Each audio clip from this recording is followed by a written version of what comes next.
Netcasts you love. From people you trust. This is Twit. Hi, this is Leo Laporte, and this is my Tech Guy podcast.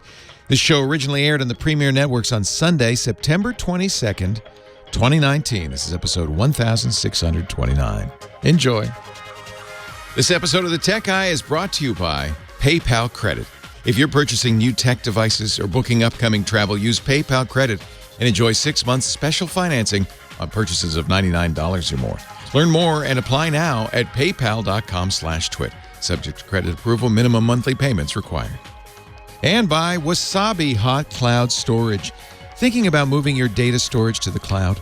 Wasabi is enterprise-class cloud storage at 1/5 the price of Amazon S3 and up to 6 times faster, with no hidden fees for egress or API requests. Calculate your savings and try Wasabi with free unlimited storage for a month at wasabi.com. Code TWIT. And by SimpliSafe. SimpliSafe protects every door, every window, every room with 24/7 professional monitoring. Visit simplisafe.com/twit for free shipping and a money-back guarantee. Well, hey, how are you today? Good to see you. Leo Laporte here, the tech guy. Oh, yeah, time to talk computers and the internet and, home theater, digital photography, smartphones, smart watches, all that jazz. 8888 Ask Leo. That's the phone number. 8888 Ask Leo, 888-827-5536. Toll free from anywhere in the U.S. or Canada. Outside that area, you could still call. Just use Skype out. It's a toll-free number. Nobody should have to pay. Everything should be free. 888-827-5536. When we talk about anything on the show, however inconsequential, it gets noted on our webpage. The show notes, they call them, and they live at techguylabs.com. techguylabs.com. We also afterwards put audio and video from the show. Yeah, video. So you can see me in mourning. I'm all in black because it's the end of summer. Last day of summer. Tomorrow, the autumnal equinox in the northern hemisphere. And we say goodbye to summer. Of course, they're saying goodbye to winter in the southern hemisphere. So saying goodbye to something. Saying hello to the new iPhone. Been playing with that. Love it. I got the 11 Pro Max. I don't think most people need the 11 Pro Max. The 11's fine enough. In fact, most people don't even need a new iPhone. I think we're all adults here. We can say it. It's silly to buy a new iPhone every year. Apple makes it easy. They have that thing where you can trade it in and just pay every month for the rest of your life. That seems like a bad idea. But in a way, it brings into stark highlight the cost of the phone, because it's $30 a month, at least, every month for the rest of your life. That's a lot of money. That's a lot of money. If you've got an older phone, you're fine. You're fine. They're so good at marketing, making people want what they don't have. And, I have to buy it because I got to, review it and look at it and talk about it. But you don't. No, that's silly. Save your money. Save your money.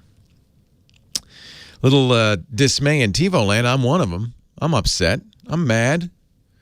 TiVo is, and for years I recommended it. I even wrote a book about it. The best DVR on the market. Better than the cable company's DVR. But since most people get a digital video recorder from the cable company, and furthermore, since DVRs are dying anyway because everything's on demand and who needs to tape it? You just play it back on demand. I guess, if you got to tape your soaps, my stories. If you need your stories, they're not going to be on demand. I don't think. Is General Hospital on demand yet? It should be. It's probably on Hulu, right? Football games, they're not on demand. You might tape those, sporting events, the Oscars. There's live stuff you might want to record. But for the most part, the TV shows, maybe network shows need to record. So maybe there is a market for DVRs still. TiVo, however, which I always thought had the best software, unfortunately they struggled. I think they struggled in the days of the cable company DVR, and people didn't see it as being a better thing. Plus, they were expensive. They were hundreds of dollars. And then You had to pay a monthly subscription for the cable guide so you'd know what to record. Without that, it just says unknown, unknown. I don't know what. It knew the channels. I don't know what you're watching. I don't know. I couldn't record anything. So you got to pay for that. And many of us opted for the lifetime subscription, which was hundreds of dollars, which isn't a good deal when you think it's not the lifetime, your lifetime, or it's the lifetime of the device, which in my case hasn't been great. I've got one TiVo Bolt 3 dead already. The hard drive just died. I get it's like they don't call it the red ring of death, the rainbow light of horror or something, but it's just all the lights light up and oh, that's it. It's gone. It's gone. And I guess they're struggling because the company that bought them was a software company. They didn't, So now they've announced, and I can't believe they're doing this, that they're going to put an ad in front of every recording you make on your TiVo. This is coming soon to a TiVo near you. I think that's it. Out of business. Bye-bye, TiVo. I have 4 of them. 4 of them. 1, 2, 3, 4 of them.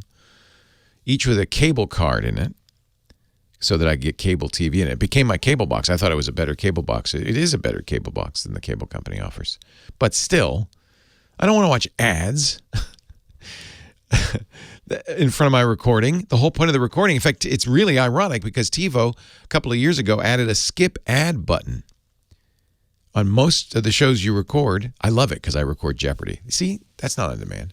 I like when I'm working out, I watch a couple of Jeopardies, work out your mind and your body at the same time. And it's great because you press the green button and Alex goes, bloop, no ad, right to the next thing. I wish they'd let me skip the part where Alex meets the contestants, actually, to be honest with you. There should be a skip button for that. That's painful. That's always awful. But get to the questions, Alex. Back to the questions. Where was I? I don't want to have to see. So the whole point, I can skip the ad, but I can't skip the ad. I bet you anything that TiVo puts in front of it. Hey, that's not cool. I paid hundreds of dollars for the device. I paid hundreds more for the lifetime subscription. I think it's $500 or $600 per TiVo, something like that. It's expensive. And now they're going to show me an ad that I don't want? Forget about it. Forget about it. So this is going to be an experiment. I'll report back. But I don't think I need a TiVo, honestly. I've already got a software called Plex. I should mention they sponsor some of our podcasts, but I've been using it for years. And in fact, recommending on this show for years. Plex lets you turn a computer into a media server. You can put your movies in there, your TV shows.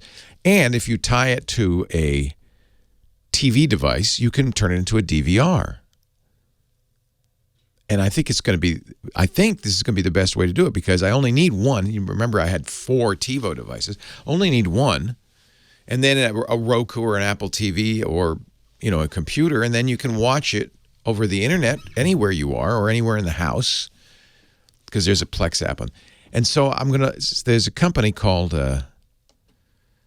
Silicon Dust. They've been around for a long time. They make a TV receiver, 6-channel tuner, they're about to make the 6-channel tuner. The HD Home Run Prime 6. It's not out yet.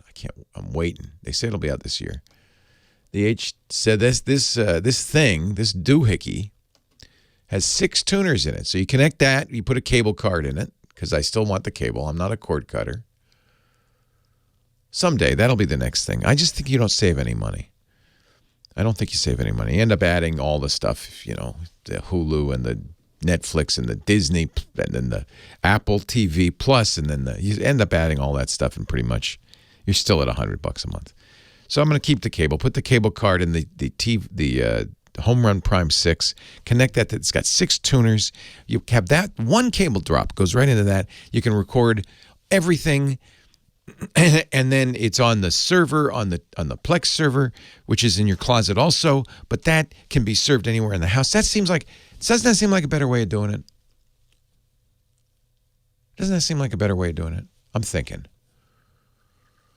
Man, TiVo I just feel like this must be their last gasp. They're going out of business gasp.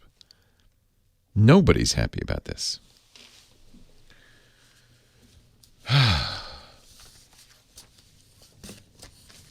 And by the way, I now have thousands of dollars of TiVo boxes. You want some? I told my wife, I promised my wife, because, she doesn't care about this stuff. She just says, as long as I can watch the 49ers, I don't care. I said, yeah, this is great. You'll not only be able to watch the 49ers anywhere in the house, you can watch anywhere on the road because the Plex will serve it. You're going to love this, honey. But I did promise her. I said, I'm not going to set this up. I'm not going to take the TiVos out of commission until I set this up and it's working and it's reliable. Now, I have to admit, we have ads on this show. In fact, I'm about to do one. So I shouldn't really knock ads. I shouldn't. I like ads. Ads are good. They pay for this show. They pay for network programming. What I don't like is ads on stuff I already paid for. And it was kind of the promise of it was ad-free. Maybe I'm a hypocrite. Maybe I'm a hypocrite. Maybe I shouldn't say anything. Maybe ads are, it's not going to be a long ad, right? It bugs me because I gave them so much money. And all of a sudden they're saying, oh, well, we got some ads for you.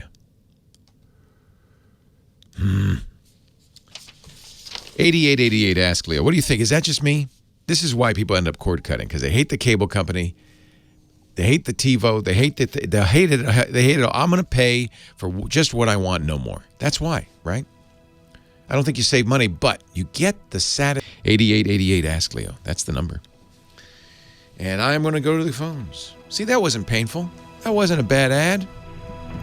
Hardly hurt at all. Your call's coming up next. Which does? Oh, the I from Hop. Yeah. I like that. Elgato ITV. Yeah. France, they don't make, Yeah, they don't make. They do. They're now an IoT company. I'm the Silicon Dust thing isn't out yet. It's 32-bit, so it won't work past what I've got. Your iDrive. Yeah. You can't upgrade to El Capitan or whatever. Yeah. Corsica. Not Corsica. Yes. It's not Corsica. It's Catalina. I knew it was an island. Right. Elba. Mac OS Elba. Yeah. So, and I'm very tempted when I get fiber to cut the cable. It's so tempting. If I had fiber, I would cut the cable. Because that's the reason I don't cut the cable is I still have to pay them for internet. But if I could go to SonicNet with fiber, no, I'd cut the cable. You can get the news. NBC app, CBS app, they all do live news now. You can get everything now. MSNBC, you can get everything now. It's a miracle! Ladies and gentlemen, I give you the fabulous Kimmy Schaffer. Kimmy, don't take no Schaffer. She is our unbreakable phone angel, taking your calls, grooming you for your appearance on national radio, pasting down that cowlick, make sure the eyebrows go in the same direction, all of that stuff. Hello, Kimmy. Good morning. How are you doing? I'm good. I'm just thinking. You're thinking? I'm thinking. What's on your mind? I'm just Do you thinking. need to talk about it? I'm thinking. Lay on the couch. I thank There's you very one over much. there. Thank you. Do we have a couch in the studio? Not in this one, but there is. Oh, yeah, in the office. Yeah. Yeah. Some of our employees put couches in their offices. What do you think about that, I don't Leo? know. I feel like maybe they're taking naps. You think? I'm thinking. Well, with the cost of rent around here, they're probably living here. Oh, dear. That could be. We did have a shower in the old place. But Really? Yeah. Oh, I never saw that. Yeah. Oh, The okay. real old The place. real It old had a place. claw-foot bathtub, a shower. I was going to say, I never discovered the shower at the No, brick not the house. brick house. No, that was we called it the cottage. It used to be a bed and breakfast, and we took it over for our studios. So it had one room that had a full bath. Nice. Yeah. Hey. I well, was living there.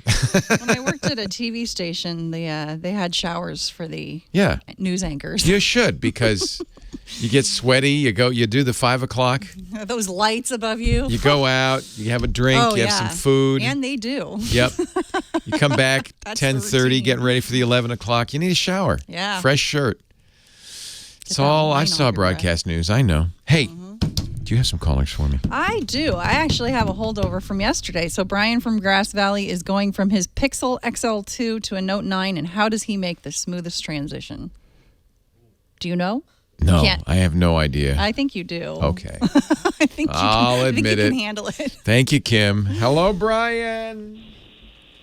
Leo Laporte, the tech guy. Whoa, wait a minute. Did I hang up on Brian? I did by accident. Wait a minute. Let's see if I can get him back. Did I? Are you? Oh man, I hung up on him by accident. I pushed the. I double clutched.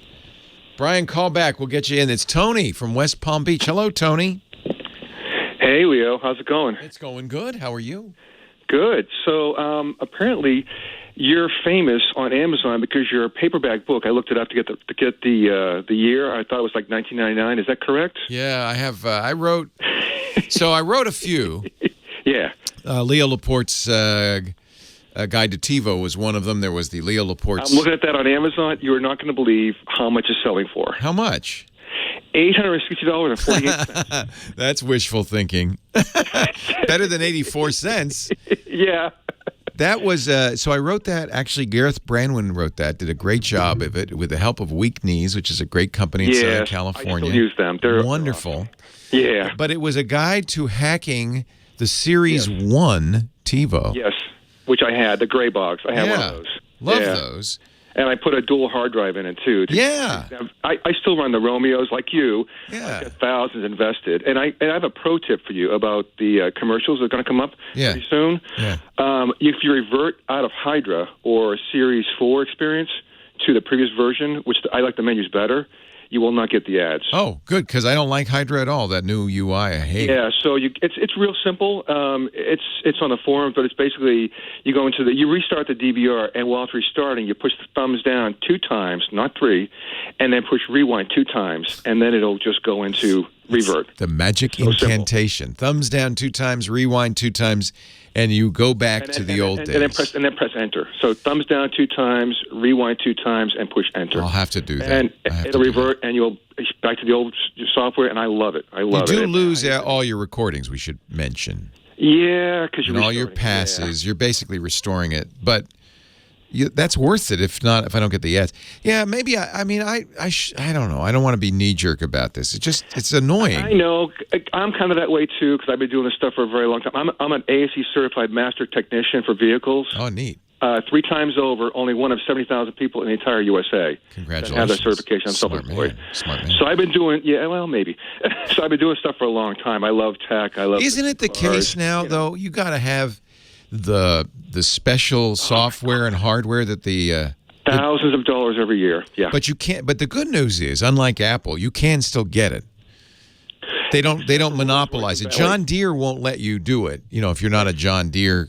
Except for Rolls-Royce and Bentley, they will not share software. I don't know how they get around that rule. I have no idea. Yeah. Maybe I've seen about that. I have no idea how they can skirt that rule. Yeah. Isn't that They terrible? will not share their information. Yeah. Apple actually has backed down on it, which is really nice. There's a big right to repair movement, which makes perfect sense. If you own a car or you own a phone, you should be able to fix it. That's correct. Or go to somebody like you, who's certified, and have you fix it. Yep. And Apple finally kind of, after a while, they said, all right, if it's out of warranty repairs, we're gonna send manuals and parts to third-party repair. Thank you, Apple. It's just the right way to do it. I don't understand. John Deere says we're not going to do that because it's proprietary software on there, and we don't want them to hack it. So what are people doing? Hacking it. Well, of course. They're getting software from Ukraine. There's software out of Ukraine that lets you hack your John Deere. If you buy a tractor or a combine for $500,000, you should be able to do what you want. I agree. I totally agree. Oh, so one more thing about the TiVo Romeos. Yes, please. If you suspect a hard drive has died, which they do after a while. My Bolt 3 died, yeah. Yeah, I can't speak for the Bolt, but on the Romeos, it's like a Mac computer. So all you do is you replace the hard drive with one that's compatible, plug it into Ethernet, and plug it into power it on, and wait about 5 minutes. It'll bless it. Internet, nice. Grabs. I will try that. I got lots of hard drives lying around. You're the best, Tony. Thank you. Leo Laporte, the tech guy. That's awesome. So, yeah, I thought I was going to have to send it to Weak Knees. No, dude. No, it's so. Because remember, in the old days, the drive was somehow magically blessed. No. The Romeo. I can only speak for the Romeo. I've got 2 of those at the house. I got a Premier, which cannot do this, but it's just like a Mac. So you replace the hard drive with one that's compatible, and then you just plug into Ethernet, plug into power, wait 5 minutes, and it goes out like a Mac and grabs the OS, and there you go, done. So easy. Super easy. Which forum do you follow? I look at everything all the time. So I can't really. There's a TiVo forum here. Let me see. We used to go to AVS forums for the TiVo forum there. Is that still? Yeah, your buddy there, yeah. Yeah. Is that still good? I know so much about or this the already. TiVo, the TiVo community forum used to be very good, too. Let me see who they have here. Go back one page on the iPad. I just went to Wikipedia for this answer about your book and stuff. So yeah, I'll do the lookup then on the Bolt because I didn't want to send it in, and I have hard drives are cheap. I think it was a big one. I think it was a 3 terabyte hard drive in that Bolt. Yeah, I like the 2 terabyte. I like Seagate hard drives. Yeah, I don't like Western Digital. They die too quickly. Yeah. And do you get the server ones, the slower ones? Does it matter? Yeah, how did you know? Yeah, they're more reliable. Yes, and I'm actually using. I'm trying for one of my TiVos an SSD. To see how it's going to go. See, that's what I'd really like. Yeah. But do you need that speed? You probably wear don't. leveling is not supposed to be good. It'll die quickly. But I've had it going for a year. Yeah. And it's Seagate, and it's only 1 terabyte. But so far, so good. Knock on wood. It's working great. It's super fast. All right. So I'm gonna look up on the forums and see if I can replace the hard drive in that Bolt Plus 3 because that would really be because it's been out of commission. That is so below. That's so below your skill level. It's super easy. Oh yeah, I'm sure it is. I just assumed that they had. Copy protected or locked it. They used to, yeah, not the Romeo. And above Romeo, I don't know. You have the Bolt, right? I don't know about the Bolt. I have 2 Romeos here, so I know about that. So I can't really say. I really am so all in on TiVo. As you say, thousands of dollars. I hate to abandon them. Thank you for that thousands of dollars comment because I remember back in 2002, Pioneer had a DVD recordable with TiVo. It was $2,000. Yes, Louise. I spent $2,000. Jeez Louise. In 2001 for a TiVo, and I sold it 6 years later for $1,000. It kept a little bit of its value, but I just wanted that DVD recording, so you could actually copy your programs directly. Oh yeah. I remember that. That was a weird hybrid. Super expensive. Yeah. That is a lot of money. I like things that are black for audio video. I won't buy anything silver. It's kind of a weird thing I do. And this thing was black. I know it was expensive, but I got to have that. So That's Not Funny does have an article, but it's from 2015. That's pretty old. I'll find it. That's good. Thank you for the tip. You're you quite welcome, You may have saved Leo. me, and you may have saved TiVo. I don't know about that. I appreciate the call. Take care. Yes, sir. Thanks All right, so Tony. much. All See right, ya. bye. Yep. Leo Laporte, the tech guy. 8888 Ask Leo, the phone number. Oh, look, it's our car guy, Sam Abuelsamid. He is the senior researcher at Navigant Research. He's also a podcaster, great car podcast called Wheel Bearings at wheelbearings.media. And he joins us every week to talk about cars. Hi, Sam. Hi, Leo. How are you doing this week? I am great. How are you? I'm fantastic. So, UWB.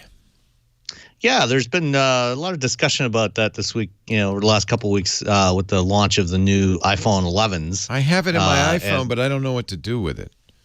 Well, as far as I understand, you can't do anything with it yet. Thanks, Apple. It's not turned on in software. They're just getting ready for the future. But about a month before the iPhone event, a Dutch company called NXP, they're a chip maker, and they're the biggest supplier of chips to the auto industry.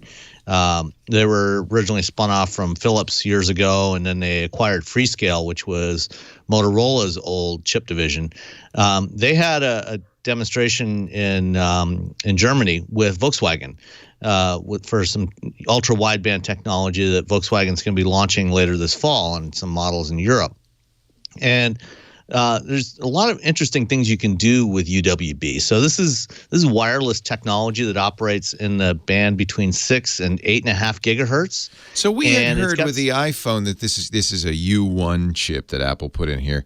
That the whole point of this was so that you could point. They have the Find My iPhone thing, and that you could point the iPhone and it would be tied into the accelerometer or something, and then you would know. Or when you're doing AirDrop, there's a bunch of people in front of you. You point at the one you want to send it to, and it would know where to send it. So it has applications beyond cars, What's the car? Oh, yeah, you can use it for all kinds of things, for IoT and for cars and obviously for phones. I think, the rumor is that Apple wants to use it with their version of some sort of tile tracker device. Right. And the way it works, one of the, besides being in that mid-band range of 6 to 8.5 gigahertz, the channels are also really wide. So typical Bluetooth channels are like 2 megahertz wide. For Wi-Fi, it's typically 20 megahertz. For ultra wideband, it's 500 megahertz. So it can send a lot of signals across this wide band, hence the name. And it's really like 5G. It works similar to having millimeter wave 5G. It's very fast, very low latency, fairly short range, about 10 to 20 meters. Okay, so it's about Bluetooth range. It's pretty short. Yeah, it's pretty short range. But what it does is, in the case of this demo that NXP did with Volkswagen, is they have 11 antennas around the car, and it uses time of flight because it's so fast. It's actually measuring how long it takes for the signal to go from the vehicle to a device and come back again. And then it triangulates off of that, much like when we talked about GPS a while back. It's looking at the time of flight from multiple antennas to various devices. So you could have a ultra wideband key fob in your pocket, and that key fob will send this, will respond to those signals from the vehicle, and the vehicle can figure out where that fob is within a few centimeters, so within a couple of inches, and that's the same sort of thing that Apple wants to use it for. And similarly, you can do all kinds of other things with it. So one of the big advantages of this is security. I remember a few years ago on Security Now, you and Steve talked about relay attacks with some of the keyless entry systems for cars. Yeah, you could buy a cheap transmitter on Amazon. If the car key is inside the house, walk up to the car, the transmitter will pick it up, amplify it. The car thinks you're the driver. Get in, come on, let's go. Terrible. Right. Well, in the case of ultra wideband, because it's so fast, the transmission times are so short, you can't do a relay attack. It won't work that way because it's triangulating as well. So it eliminates the ability to do that sort of relay attack, and it also one of the other things we have in some vehicles today, like in the Tesla Model 3, new Lincolns, they have a phone as a key system that uses Bluetooth LE. Yeah. And those are better than the older style keyless systems, but there's it's still it's kind of slow. It can take up to 2 seconds for those systems to actually recognize and unlock or lock the car. Whereas with ultra wideband, it can do it in about 2 to 3 milliseconds. So it's a much faster response time. And then you can do all kinds of cool things because you have this location capability around the vehicle and even inside the vehicle. You can do things like have an ultra wideband chip on a child's car seat, and it can detect where the car seat is installed, what position it's in, and figure out if it's installed correctly. Or another demo that VW and Axpy did was have a retractable trailer hitch. So instead of having a trailer hitch that's hanging out off your back bumper all the time, it can retract in behind the bumper. And as you back up towards the trailer, it automatically opens up, and then you can use it to guide the vehicle right to the trailer to hook up the trailer to the hitch. And then when you unhook it and drive away, the hitch automatically retracts back in behind the bodywork. So there's a lot of neat things you can do with it that's more secure and more capable. Nice. I had no idea. I mean, I thought it was just find your phone. So yeah, well, that's just the beginning of it. That's just one minor application. We'll see all kinds of things with ultra wideband as they start to deploy it in more phones. And I wouldn't be surprised if the Pixel 4 coming out next month also has an ultra wideband chip in it. Might as well. We're going to see it in a lot of devices going forward. So Apple didn't mention this at all in the event last Tuesday. And apparently it's not turned on. Have they said anything? They're just not saying anything about when they're going to turn it on and what they're going to do with it. No, they haven't said anything public. I mean, they acknowledge that or it might just be on the spec sheet that there's this U1 ultra wideband chip. Yeah. That they've installed in there, And I would expect that we'll be seeing this in more and more devices going forward, both in phones, but also in all kinds of IoT devices, smart home devices over the next year or so. I think everything will be coming out with this, and you'll see car makers shifting to using ultra wideband instead of Bluetooth LE or the traditional RF frequency, the systems that they had for keyless entry before. Oh, that's cool. Yeah. UWB, another whole new acronym. We've got a. Is Apple's iPhone the first phone to have a UWB chip in it? Do we know? First one I think that's been announced. Okay. I think that's the funny thing. Last year, Google announced the Pixel 3. Neglected to mention the special imaging chip that was in it, didn't turn it on, and then a few months later, all of a sudden turned it on. Apple's kind of got to do the same thing with the iPhone. And its imaging capabilities are going to add the Fusion engine later this year. So I wonder if that's a new trend where they release phones and then you magically get new features every few months. I think that would be good. Yeah, well, I mean, that kind of follows the trend that Tesla has set in the auto industry, where they put some hardware in the vehicle, and the software is just not ready for it yet. Yeah. And once the software is ready, then they can push out an OTA update and enable magical new features. And it's a great customer experience when it works. Out of curiosity, I know Tesla was mad about the Porsche Taycan and its record-setting Nürburgring lap, and then Tesla sent a car out with its new Plaid engine. Have they beat the Taycan yet at the Nürburgring? They have not been able to run an official record lap time because the rules there to go for an official record, you have to book exclusive time on the track, and it's all booked up for the rest of the year. So unless they can convince somebody to give up their time, give up a time slot, it may be a while before they can do an official lap run. Got it. Sam Abuelsamid, various segments. So. Principal researcher at Navigant Research, wheelbearings.media for his great podcast. And he's my car guy. I'm so glad you're here. Thank you, Sam. Have a great day. You too.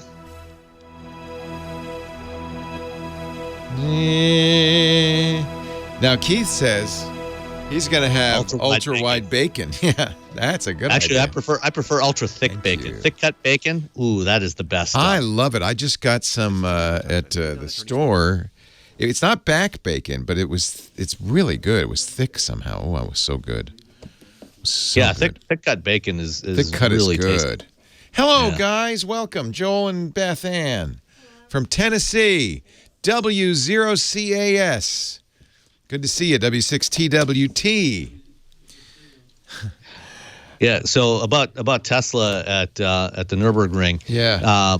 They, as I said, you're only allowed to get official lap records if you have exclusive time on the track for safety reasons. Yeah, because they don't want you driving nuts. So various observers there, clock the car across various segments of the track.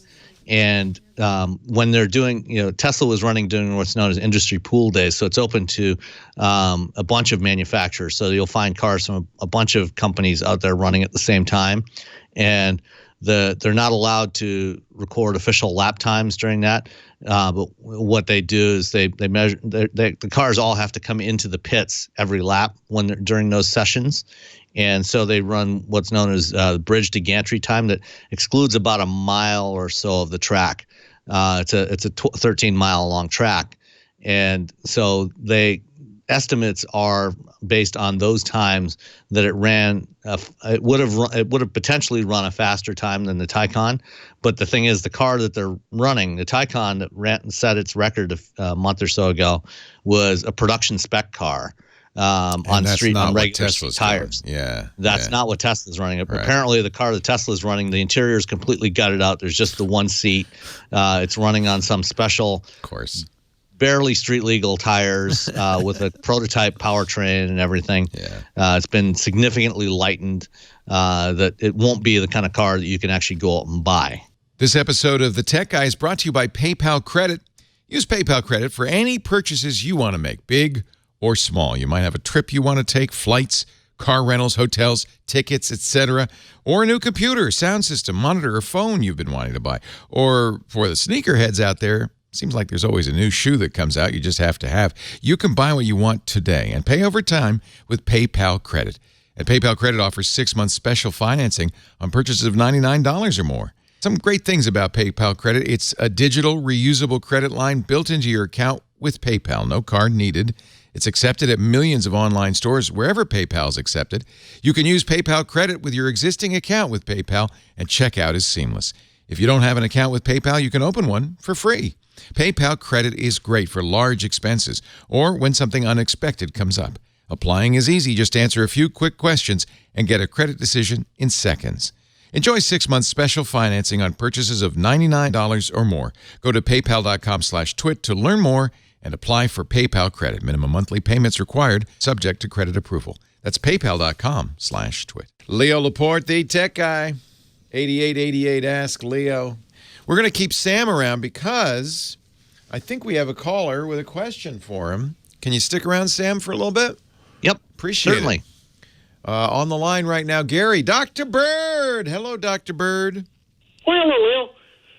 Well, hello, Sam. By the way, I'm definitely a car guy myself. I'm restoring a 67 Camaro. Oh, my wife is going to be so jealous.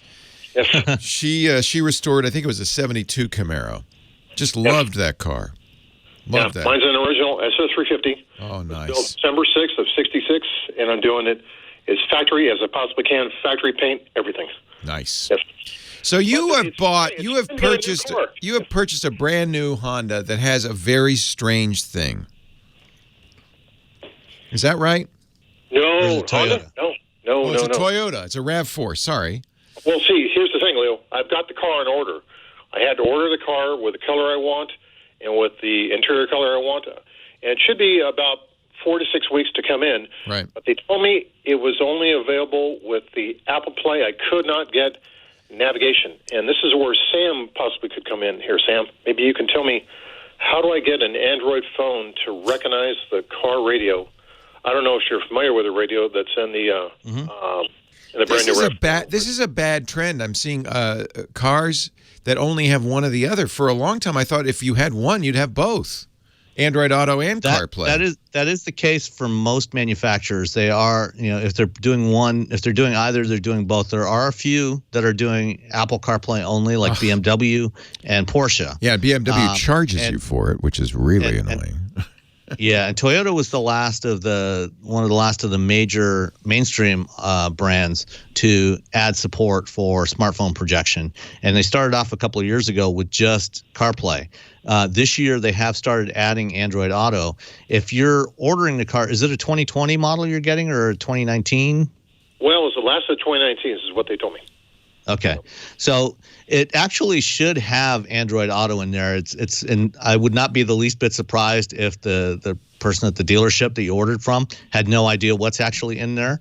But I had a RAV4. I drive press cars all the time, and I had a RAV4 a couple of months ago. It did have Android Auto in it. A bunch of they've been gradually rolling out Android Auto to various models across the Toyota lineup over the last 9-12 months. And the RAV4 I had did have Android Auto, so it should have it in your vehicle when you get it. If it doesn't, you may be able to get an over-the-air software update, or either an OTA update, or the dealer should be able to reflash the infotainment system in your car to give you Android Auto support. I just love having Android Auto and CarPlay in a car. Our Chevy Bolt has that. And it's just nice when you get in the car, whatever kind of phone you have, you plug it in, and all of a sudden, and that's the nav, that's everything. So is that what's happening? Manufacturers are not putting nav in cars anymore, or even audio systems, that kind of thing, because they just figure, well, you just hook up your phone. That was one of the things I wanted to ask Sam about. Go ahead. It's on this model RAV4, it's an XLE, and they said navigation wasn't available, because, see, navigation is available on the Limited. And I asked them if they could special order it, and they did everything they could to try to put the navigation system that would be in the Limited model into the XLE, and they couldn't do it. Now, when I get this Android Auto system, will it recognize a navigation system? the Android Auto is separate from the in-vehicle navigation. So you can have Android Auto without having in-vehicle navigation, because with Android Auto or CarPlay for that matter, you're getting navigation from your phone. It's projecting either Apple Maps or Google Maps or Waze onto the screen in your car. So since it's an XLE, that one may not have Android Auto. Or let me see. This is by the way. No, it should be in there because the XLE has standard. It has a touchscreen, a 7-inch touchscreen audio system with CarPlay, and that one should also support Android Auto for you. But you'll get the navigation from that. You won't have the embedded navigation in there. The only thing is, Sam, I'm a wildlife photographer. I talk to Leo quite a bit. That's why we call him Dr. Bird. He's a bird photographer. I'm a bird photographer. I go into a lot of wilderness areas. And the problem I'm seeing with the Android Auto system is that it's not going to pick up the satellite, meaning a true navigation system. So I think I'm eventually going to have to buy... It's the other way around. It's getting the satellite. It doesn't have the data. Yeah, it's actually the GPS will pick up your position. The GPS in the phone will pick up your position. Here's the good news. But you won't have a cell signal to download the actual map data. Because the maps downloaded in real time. But what you can do is, if you know the area you're going to, you can actually download offline maps before you go out while you still have a cell signal, and then that'll be local. The map data will be local on your device, and then that should work. You're talking about like a De La Moore map, something like that? No, Google Maps. Oh, no, just from Google Maps. You can go into Google Maps and download offline maps in the Google Maps app before you head out. You can. Let me find it here. You can in the side menu bar.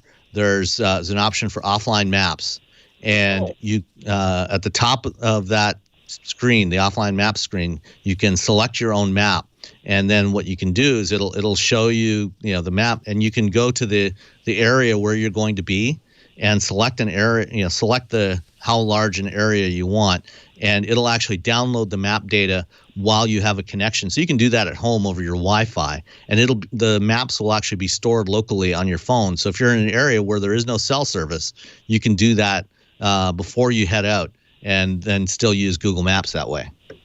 Now, will it show me on the screen? Will it show me a map of like the road I'm going down, things like that? Yeah, okay. That should work. I've done that in the past. Because there's lots of places where, when you go out in rural areas, there's a lot of places, like not too far from Leo's studio, where there's no cell service at all. Right. And I have done that in the past and downloaded the maps before I head out, and it works just fine. Yeah, Sam, I'll tell you, when you go in Southern California, if you go out to a place called Anza Borrego Desert State Park, that's a prime example.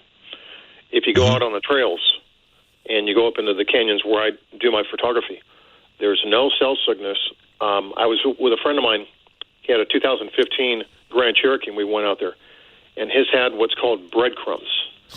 It shows you as you're going down the trail how to get back. And boy, do you think there's any way to activate a system like that into this RAV4? I don't think that Google Maps will do that for you. Breadcrumbs.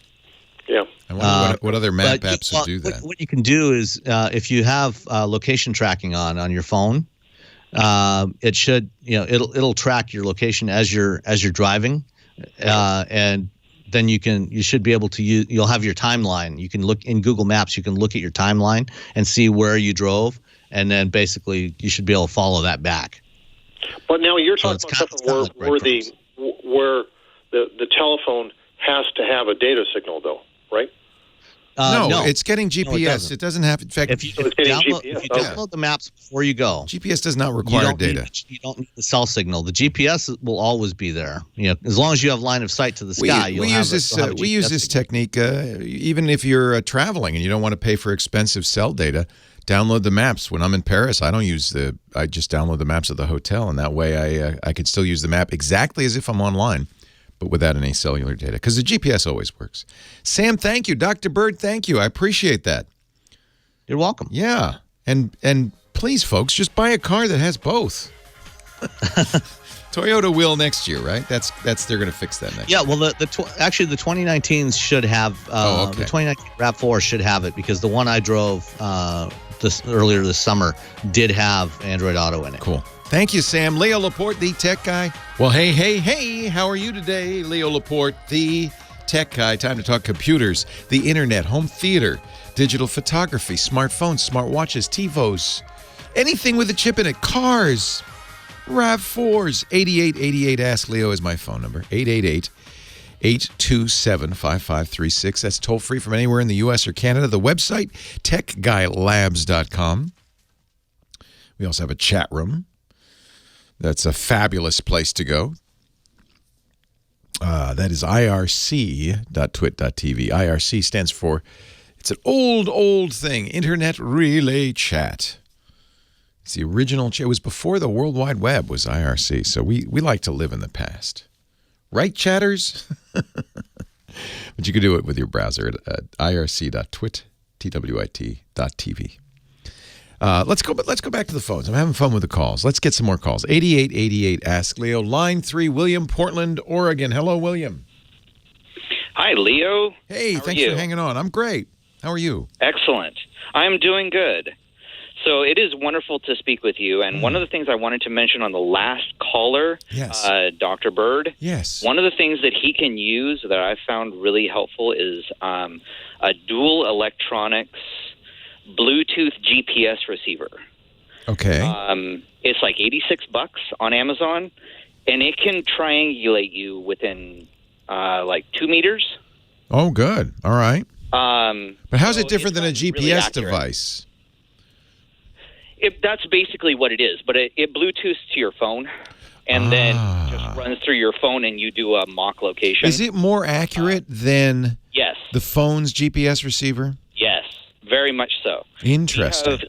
So I'm completely blind, but my wife, when we just went out of town and to an area that I don't know, the GPS really gets very localized, so that when you go, you've ever had the experience where you're driving through an intersection and then it gives you the direction. Oh, all the time. Right? Yeah, there's lag. Okay. Yeah. Well, this prevents that. It gives such great, because it can pinpoint you so closely, it will give you direction immediately when you need it to be able to get into the right lane or whatever to make your turn. So how do you tell the phone to use that for the GPS?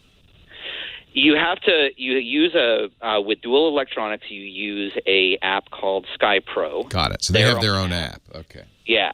You go in that, you can set it up. The unit sits on your dash, and it can connect up to, I think, 10 satellites at a time.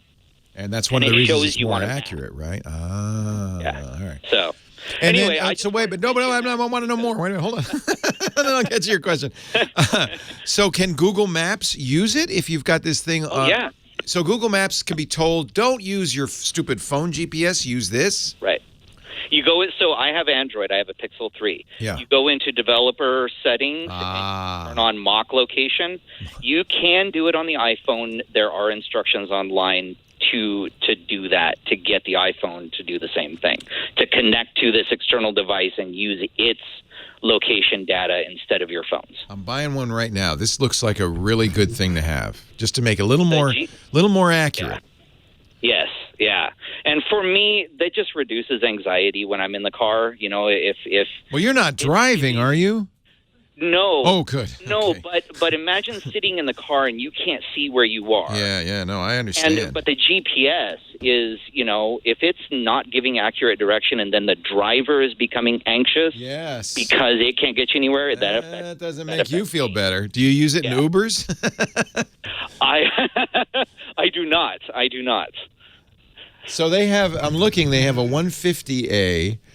Yes. And then for a little more, they have a 160 for a little bit more. And I don't know what I think the 160 allows additional devices to be connected to it. Oh, cool. But you see the rating on it. The 150 has a significantly better rating than the 60. Yeah. And I think that because if you look at the reviews, the things that they say in there is that the 160 allows for multiple devices being connected to the device.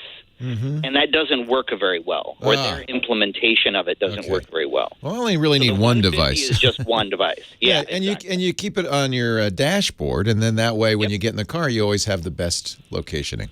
I think that's really cool. Or it comes with an armband too. So if you're a runner and you want really accurate data on when you go out for a run or whatever, just put it on your armband and run with it, and it will track your progress and where you are a lot more accurately than your phone will. Well, I'm going to try this out. I'll have it by tomorrow at 9 p.m., according to Amazon. All right. Thank Excellent. you. Thank you. I am such a sucker. It doesn't take much. This is why I have to get off Instagram. Every 9th picture, I was buying something. It was just terrible. Terrible. Well, I'm glad I don't have to see it. Yes, you're not missing anything, William. Let me tell you right now. You know, we had a couple of guys in here yesterday who were blind. And one of them... Well, you have a guy in here now who's blind, actually a ham. But one of them yesterday works for Apple computers in their accessibility department. And I said, thank you for the job you do. Because do you agree with me that iPhones are really great for blind users? They are. And I will say I am an outlier in the arena of blind. A lot of government agencies will push blind individuals to iPhones, right? Because of the simplicity, because of the accessibility. It's easier, yeah. I lost my vision in 2013. I had limited vision prior to that, and I was very into computers since 92. Mm-hmm. My dad bought the first 486, or I think it was a 386, and so I'm very familiar with computers, and so I kind of am different within the blind arena. I use Windows, and I use Android. And that's like a foreign concept. Is like, really? You use Android? Isn't that just like... Yeah, well, you know what? I think Google works hard on accessibility, too. Is the accessibility okay on your Pixel? It is getting better. It is definitely still not as good as Apple, you think?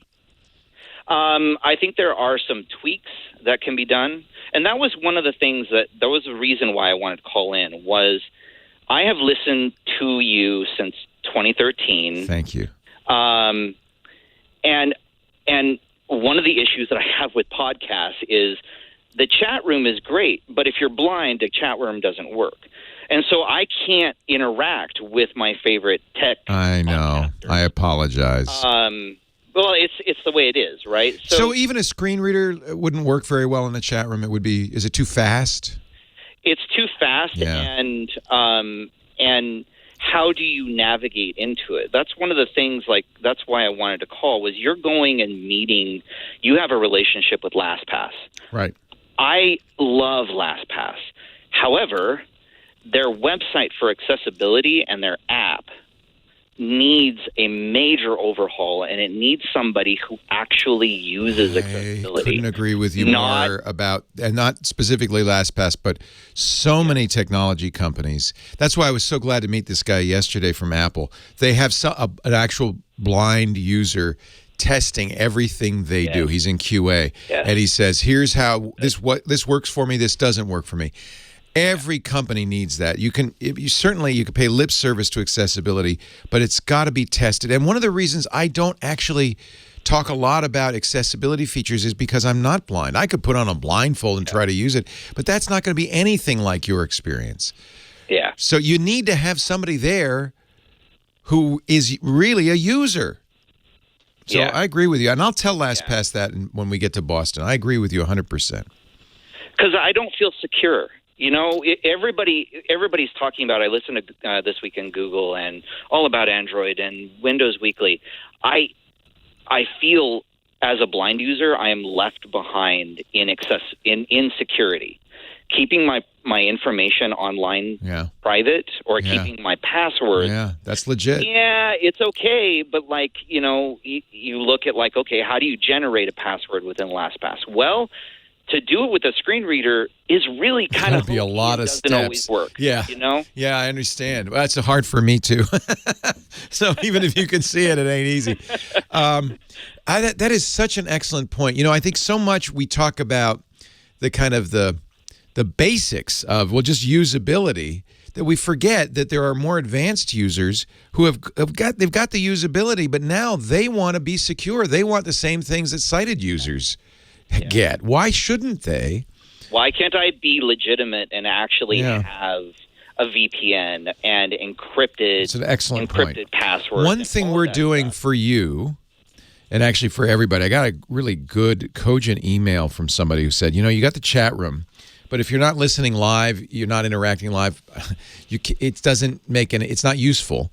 He said, you need a forum. You need to create a place that's a static forum that you can use. We tech people use the term asynchronously, not in real time, but whenever I feel like it, I can go in there. I'm listening to the podcast 3 days later, I can go in there, make a comment. So I set up a forum. It's not public yet. We're going to get the staff on it and get it set up and bang on it a little bit. But in the next few weeks, I expect we'll have a forum, and I'll invite you to join at that time, because I think that will be a way you can interact with our shows and me. That'd be wonderful. That will be a little easier for you to use. I presume forum software is not so bad as chat software for you, right? Yes, but it just it just depends on how the HTML that you're using is formatted. If it's got headings and all of that stuff. Of course, it has to be accessible. We're going to use, I think, a tool. It's very modern forum software, highly recommended, called Discourse. If you get a chance, take a look. Let me know what you think about it. Actually, I'll tell you right now, it's already up, but it's just not done. Nothing's been done. But you can sign up for it. I'll add you, and you can give me some input on, as we're beta testing on accessibility, and let me know. And if it's not, we'll choose a tool that's more accessible. So it's twit.community is the site. I shouldn't be saying this on the air, but I will. Twit.community. Understand, it's not done. It's just turned on. But we're gonna do a lot more with it, I hope. But I would like to know how you feel about the accessibility of it. Do you guys ever look, when you're looking for hosts, do you ever look for those with disabled great idea. disabilities? We don't look for anything in particular. I judge hosts by their knowledge of the material and their charisma, for want of a better word, their appeal on the air. And so black, white, male, female, blind, sighted, those are secondary characteristics I couldn't care less about. Yeah. But it's hard enough to find somebody who's knowledgeable about tech, because most of us tech people are introverts. Yeah. So it's hard to find somebody who's knowledgeable about tech and still has it, has the presence to drive a show. It's a hard thing to do a radio show or a podcast. You just have your voice. It's a challenge, and you have to have some magic. You want to do it? Are you interested? Oh man, Leo, I have listened to you guys for so long, and I've wanted to chime in about accessibility and ask the question. Send me an email, would you? I don't want to be confrontational, and I know that's how a lot of people feel. Like, oh, well, you're blind, you're going to be confrontational because you're going to demand this. I don't want to do that, but I want to ask the question. I want to be in the room to actually be able to say, love it. Okay, but how does that work with accessibility? Love it. Well, the forums will help, but please send me an email, William, leo@leoville.com, and I'll respond to you. Maybe we can figure out a way to have. We need that kind of. As I said, every company needs some users who have various abilities so that they can look at the stuff, they can see the stuff, they could play with the stuff, and tell us, is it working for us? Because you know what? Especially for audio, we have a lot of blind listeners. Of course we do. It's audio, right? Yeah. And we need to serve you. So I appreciate it. Thank you. Well, thank you very much for all you do. It's been wonderful. The one thing we haven't figured out is how to do podcasts for people who are hard of hearing. I'm going to work on that. maybe there's a text version we could do. Hey, thank you, William. Thank you, Leo. Have a great day. Take care. Great question. Great question. How do I stay secure if I can't see? You deserve privacy and security just like anybody else. Companies need to think about that. Pay attention to that. We're going to take a break, come back. We have lots more to talk about. 8888 Ask Leo. TechGuyLabs.com, that's the website. 8888 Ask Leo, that's the phone number. Give me a ring. Let's talk high tech. Leo Laporte, the tech guy. How do you do that? Is it as a talkie? It talks to you? Nice. Oh, that's awesome. I love handy talkies. I think those are great. I talk to Australia, Germany. Yeah, using DMR. It's DMR. Yeah. Hotspot here attached to my That is so awesome. And we run nets. I'm the net controller. I started the net. I started the talk group.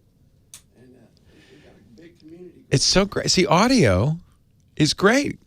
You're at a par with everybody else. And the forum, I think that was. You like that idea? We started a forum for the Yeah. group. I've been meaning to do that, and that really set me on that for accessibility reasons. So we had a guy on. I interviewed him last week, an old friend named John O'Bacon, who's an expert on community. Did you hear it? Yeah. No, yesterday I heard you on the show. Yeah, and he said, "Why?" I said, community is really important to podcasting. It's kind of the whole thing. It's the whole thing. And so I said, "Why?" He said, "Why don't you have a forum?" I said, "I have done so many forums. We've had at least 3 forums in the 15 years of Twit, and it just never. It takes a lot of effort for one thing, But I'm going to commit to the effort. I think if we can find the right software. This Discourse software has a lot of features that will help us fight spammers and trolls and stuff, which is really important. You have karma. You earn karma points, and you get more capability based on your karma points, and at some point you get to moderate. So if enough people in the forum say, this guy Joel really knows his stuff, he's great, thumbs up, then Joel can start to moderate, which is I think going to help us a lot, because moderation is the key on any social network. You gotta have people watching. So We use a thing called groups.io. It's a mail server. It gets cluttered and jumbled, where I think the forum would be much better. Forum. So I'm thinking about organization. That's why I haven't done anything yet. If you go there's nothing there. But I'm thinking every show will have a forum section. But I think I want to have a section for feedback, so that we could have accessibility, we could have bugs, we could have suggestions, that kind of thing. Meet the host. Maybe each host has his own section. I don't know. I'm thinking about it. It's going to require some commitment from our team, but Discourse. Here, I'll show you Discourse. In fact, I'll show you Yeah, I've joined Discord, but I'm not. No, Discord's a chats thing. Yeah, I'm not fond of it as much as No. There's some of the ham YouTube channels. Yeah, this I is. also started a YouTube channel. This is, I'm calling it Twit Backstage right now. And there's nothing there right now. But you can sign up. So if people sign up, I'll start to approve people. I have to edit that. But I think it's going to be, we'll see. Leo Laporte, the tech guy, 8888. Ask Leo, the phone number. Gary in Chickamauga, New York. Hello, Gary. Hi, Leo. Welcome. I was calling in to tell you about my experience with T-Mobile Internet Home Service. I don't know. Interesting. I didn't even know they offered that. Yeah, they're offering it in certain areas. I happen to be one of them that got the offer, so I took them up. It's $50 a month. That includes everything, taxes and stuff, and I was paying $65 with Spectrum, so it's a little bit of a savings. Yeah. I haven't had any issues with downloading, although the speeds have been fluctuating from 25 to 115 when I check it, but I've had no issue. That's not bad. If the minimum you get is 25 megabits, that's pretty usable. Yeah. But here's the problem I just have with it now. I like YouTube TV. And by the way, YouTube TV has a great DVR system. You can watch it anywhere. But I know. I love YouTube TV. I wish it weren't $50 a month, but I love it. Yeah, I know. It was great when it was $35. But here's the problem. T-Mobile, I'm in Buffalo, New York area, Chickamauga. T-Mobile claims I'm in Philadelphia. So YouTube TV is telling me, you can only watch Philadelphia. So this is a problem. I've had this problem many, many times. Cell carriers in particular, what you're getting is their home office or the nearest home office, which is Philadelphia, not Chickamauga. Yeah. It's because it's not based on GPS. It's just, unfortunately, it's based on IP address. And T-Mobile has not apparently, given more information about the IP address to YouTube. How would you get around this? I think it'd be a problem with my bank too, because when I go to buy something, they're going to say, "Are you in Philadelphia?" And I'm going to say, "No, I'm in Buffalo." Yeah. Oh, somebody's screwing around with your car. This is a universal problem because people trust IP address geolocationing, and it's never good. There was a great article a couple of years ago about a farm in Kansas. This poor family, people are come to their door, knocking on the door saying, "You have my iPhone. Find my iPhone, says my iPhone's here." And it's not that it's there, but they live in the geographic center of the United States. And some of these IP databases, if they can't geolocate an IP address, they put it at their farmhouse in the middle of nowhere. So people not understanding that come to their house. They don't have your iPhone. So that's you know what? Let's look into that. Contact YouTube. There might be a way to say, look, no, don't trust, this T-Mobile IP address. I am here. There ought to be. Leo Laporte, the tech guy. Yeah, that's a problem with cell carriers, particularly. If you have an ISP that's terrestrial, like Comcast, they most often will say, okay, this block of IP addresses goes to Petaluma. But T-Mobile doesn't do that. I remember on cruise ships all the time this happens. You join the Wi-Fi in the cruise ship, all of a sudden you're back in Port Canaveral, Florida, no matter where you are. I don't. Yeah, it's annoying. The problem with if I use the phone through T-Mobile, that's not a problem. It tells Yeah, because the phone has a GPS in it. Yeah. So that's the thing. IP geolocation is the worst, but it's if nothing else works, they'll use that. And of course, there's no other way for a website to know where you are. Your computer doesn't have GPS. On your phone, you might try that. You might try with on your phone to go to YouTube TV, see if it's better. Oh, yeah, it does. It works. It works. What happens is the way YouTube works is that if you sign in from a different location, after 31 days, it switches you to that location. So you have to sign in from your phone every month. That's all. Yeah, I guess so. I have to keep doing that, I guess. I think so. But I would contact YouTube TV and explain this, because you're not the only person with this problem. And you are paying them $50 a month. They ought to, have some support. Okay, yeah. Right? I mean, it's not like free Gmail where you don't expect Google to support you with Gmail, but you are paying a lot for YouTube TV. Yeah, I actually pay for the Gmail, the service, but well, me too. We have the G Suite, but yeah. All right, I'll give that a try. It's an interesting conundrum. I'll let you know in a couple of weeks if they figure it out. Yeah, and it may get better all by itself, because remember, these IP geolocation databases are always getting updated. Yeah. So at some point, maybe a Google Street View will drive by and it'll go, oh. No, it won't, because it can't tell. Yeah, it can't tell. Do you have a Wi-Fi access point? How do you mean a Wi-Fi access? Like, do you have a router and a Wi-Fi access point? Are you using Wi-Fi? You must be with this T-Mobile, right? I'm using Wi-Fi. Yeah. Yep. So the Google Street View would go by, it'd see your Wi-Fi and say, oh, Gary is in Cheektowaga. And it might update that database. That's how they get updated. But the T-Mobile internet is pretty good. I'm really pleased to hear that. So they put a little box in your house with an antenna, probably near a window, right? Nope. They just gave me a modem.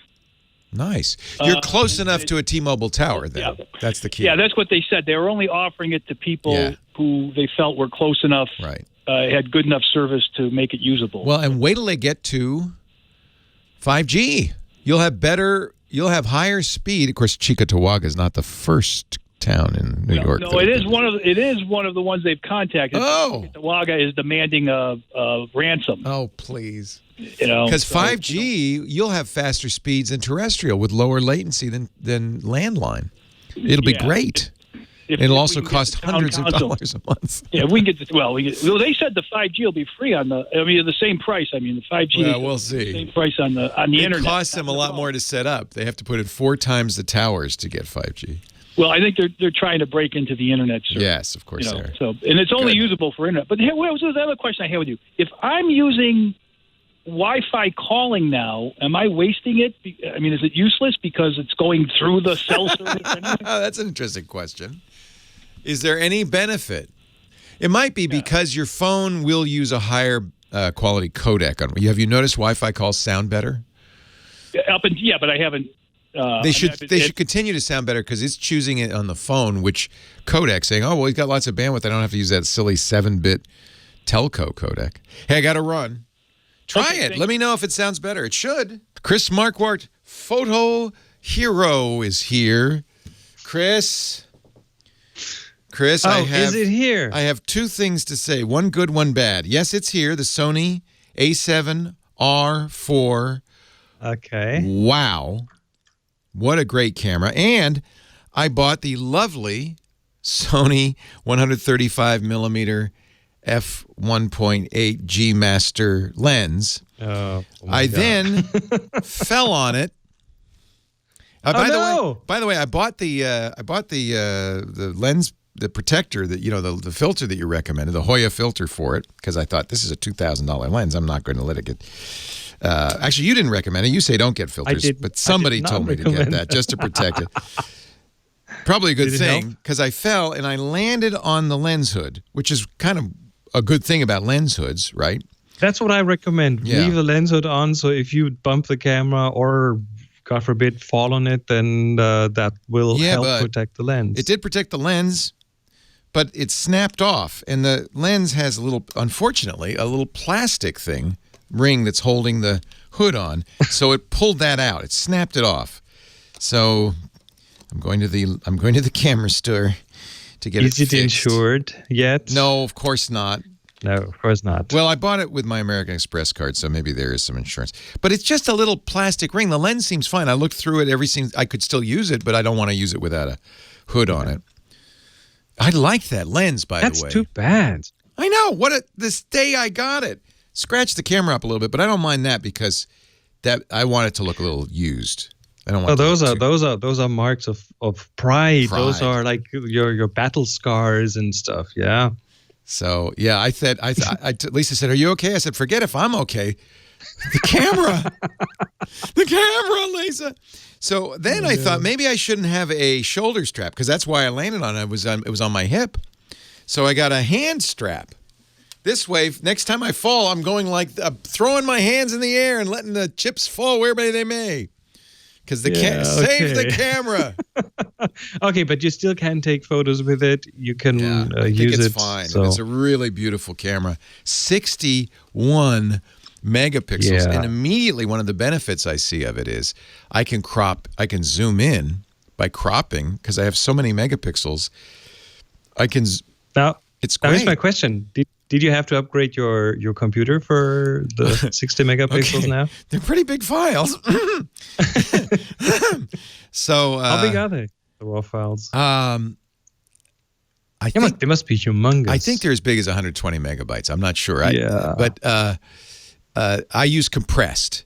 So there's raw uncompressed and raw compressed. I know. I shouldn't use raw compressed, but they're 120 megabytes uncompressed. I think it's lossless. I hope it's lossless. It probably is, yeah. Yeah. So, congratulations! This awesome camera. My precious. It's my precious. I love it. Thank you for spending my money. Well, okay. So here's I'm still the same bad photographer I always was, but thank you for. You made me spend money. Yeah, $50. Well, I have two of them, and so tell us about that. What is that? So I don't want to talk about this specific product, but about flash in general. This is a flash, and I'm not sure. Does it show on the video? There's like a little. Yeah, it does a weird flash thing. Chinese. These are Chinese flashes, which are a lot cheaper than the name brand. Are they a lot worse? They're tiny. They are okay. They're not particularly strong, but strong enough for today's cameras. But they are not for everyone because they do not do what's called TTL, what flashes do these days. Like you put this on your camera, and with most brand name flashes, you will have the camera will do it automatically. It'll figure out the exposure and how strong the flash has to be.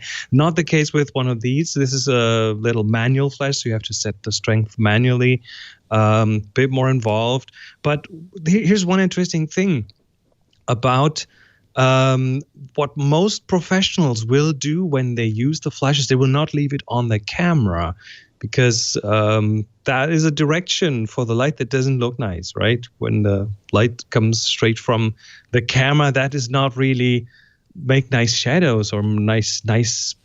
It doesn't model the face nicely, because, I mean, try that. Shine a flashlight in someone's face straight it looks on. Horrible. Flattens you It's flat. It's flat. It's I call that pancake light, right? It's totally flat. So what you want to do, and in addition to that, it's a point light source. It's just one single point. Right. And that means it's very harsh and it's very from the front and it doesn't look nice. So there are a couple of things that photographers will do. And the first one is they want to change the size of the light source. Often they will do that by using like one of these umbrellas. Everyone's seen these in the studio, and that's there to make the light source bigger. So you flash into that, and then it turns it into a bigger light source. Some photographers will bounce that off the wall. They'll turn that flash upside or to the upside, upwards or sideways, to make the wall the light source by flashing at that. So changing the size is kind of important. But the other one is, and Leo, this is why I want to thank you that you pointed me to this little toy here. Well, it's more than a toy. You can take that flash off the camera. There's a little transmitter, and the camera has a receiver built in, and now you can change that direction. You don't have to flash straight into someone's face. You can take it and flash from the side, so and it's from a anywhere flash you want, pretty much. That fits into the little hot shoe on the top of your camera, but then you detach. And you can leave. The bottom part of the flash is a little transmitter that stays in the hot shoe, but the rest goes away.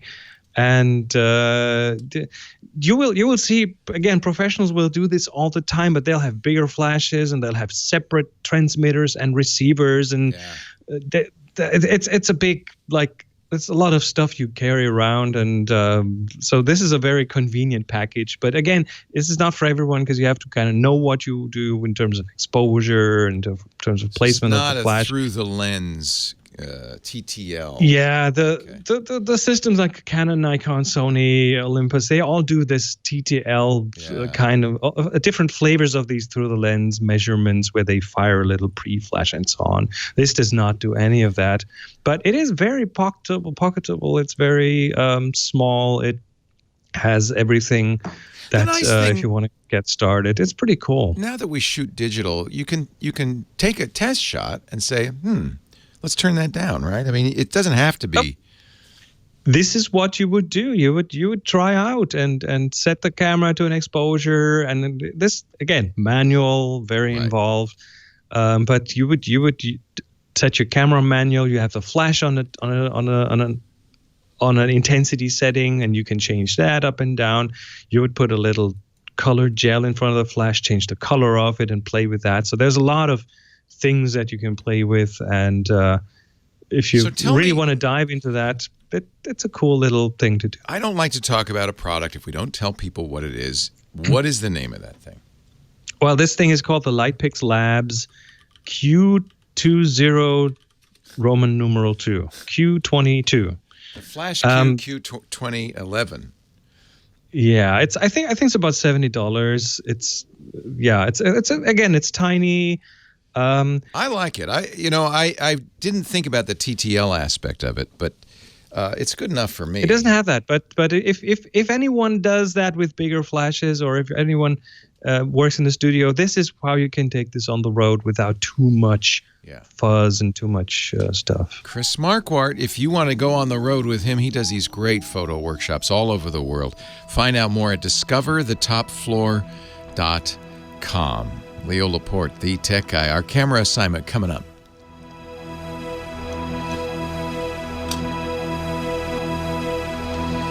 Yeah, I missed that. That lens, that 135 lens is so good.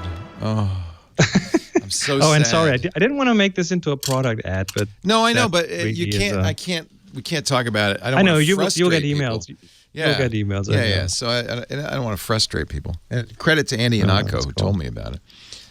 This is awesome. And I just figured it's small enough, light enough. I can use regular batteries, or I can use rechargeables. That I can carry it on my, on my trips in my camera bag. It's not a big deal, right? And now, what the other thing you can get is a little foldable beauty dish, which is like I don't know, 40 centimeters diameter. Yes. Well, it's not even a reflector. It's like a thing you put the flash in the back, and then it turns it into a big disc of light, and that again folds down like a reflector, and it's wow. I saw somebody using an umbrella to do that. Yeah, you can. Again, this thing is strong enough. Today's cameras. This is not as strong as a dedicated bigger Nikon or Canon Speedlight. It's not as strong, but it's definitely strong enough, especially with today's cameras, when you can just raise the ISO just a little bit and won't have any issues. So I've been playing with this. And it's a video light too. Here, look, ooh, it's a video light, so you can put it on your camera if you want to. I don't know, do a little. It's got a continuous light. A little continuous light, yeah. I'll show you. Let me see. I mean, I just kind of the eye focusing feature on this is fabulous. Oh, how does that work? Oh my God! So I How set good is it? It's very, very good, and it does it with animals as well as humans. Does it handle glass as well?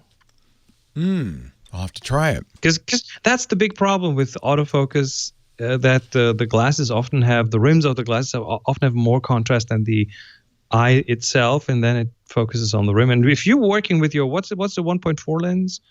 Right? Actually, it's 1.8. This one is 1.4. That's a 1.4. But if you use that and wide open, your focus area will be so shallow that if it focuses on the rim of glasses, you might be missing the eye. Oh, the bokeh is so great, though. Oh, it's such a nice lens. I want it back. So I'm going to take it to the camera store tomorrow and see.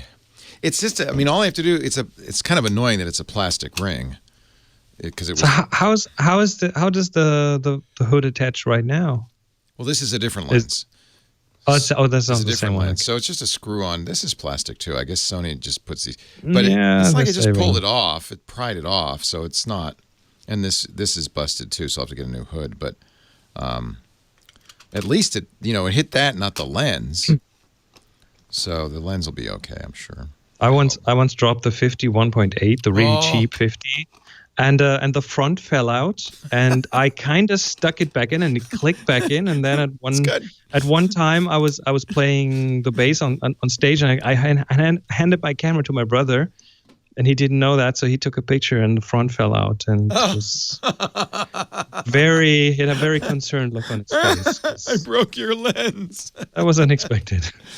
It's the first time I've ever done that, and it will be the last. I think this wrist strap will be a little bit, maybe. We'll see.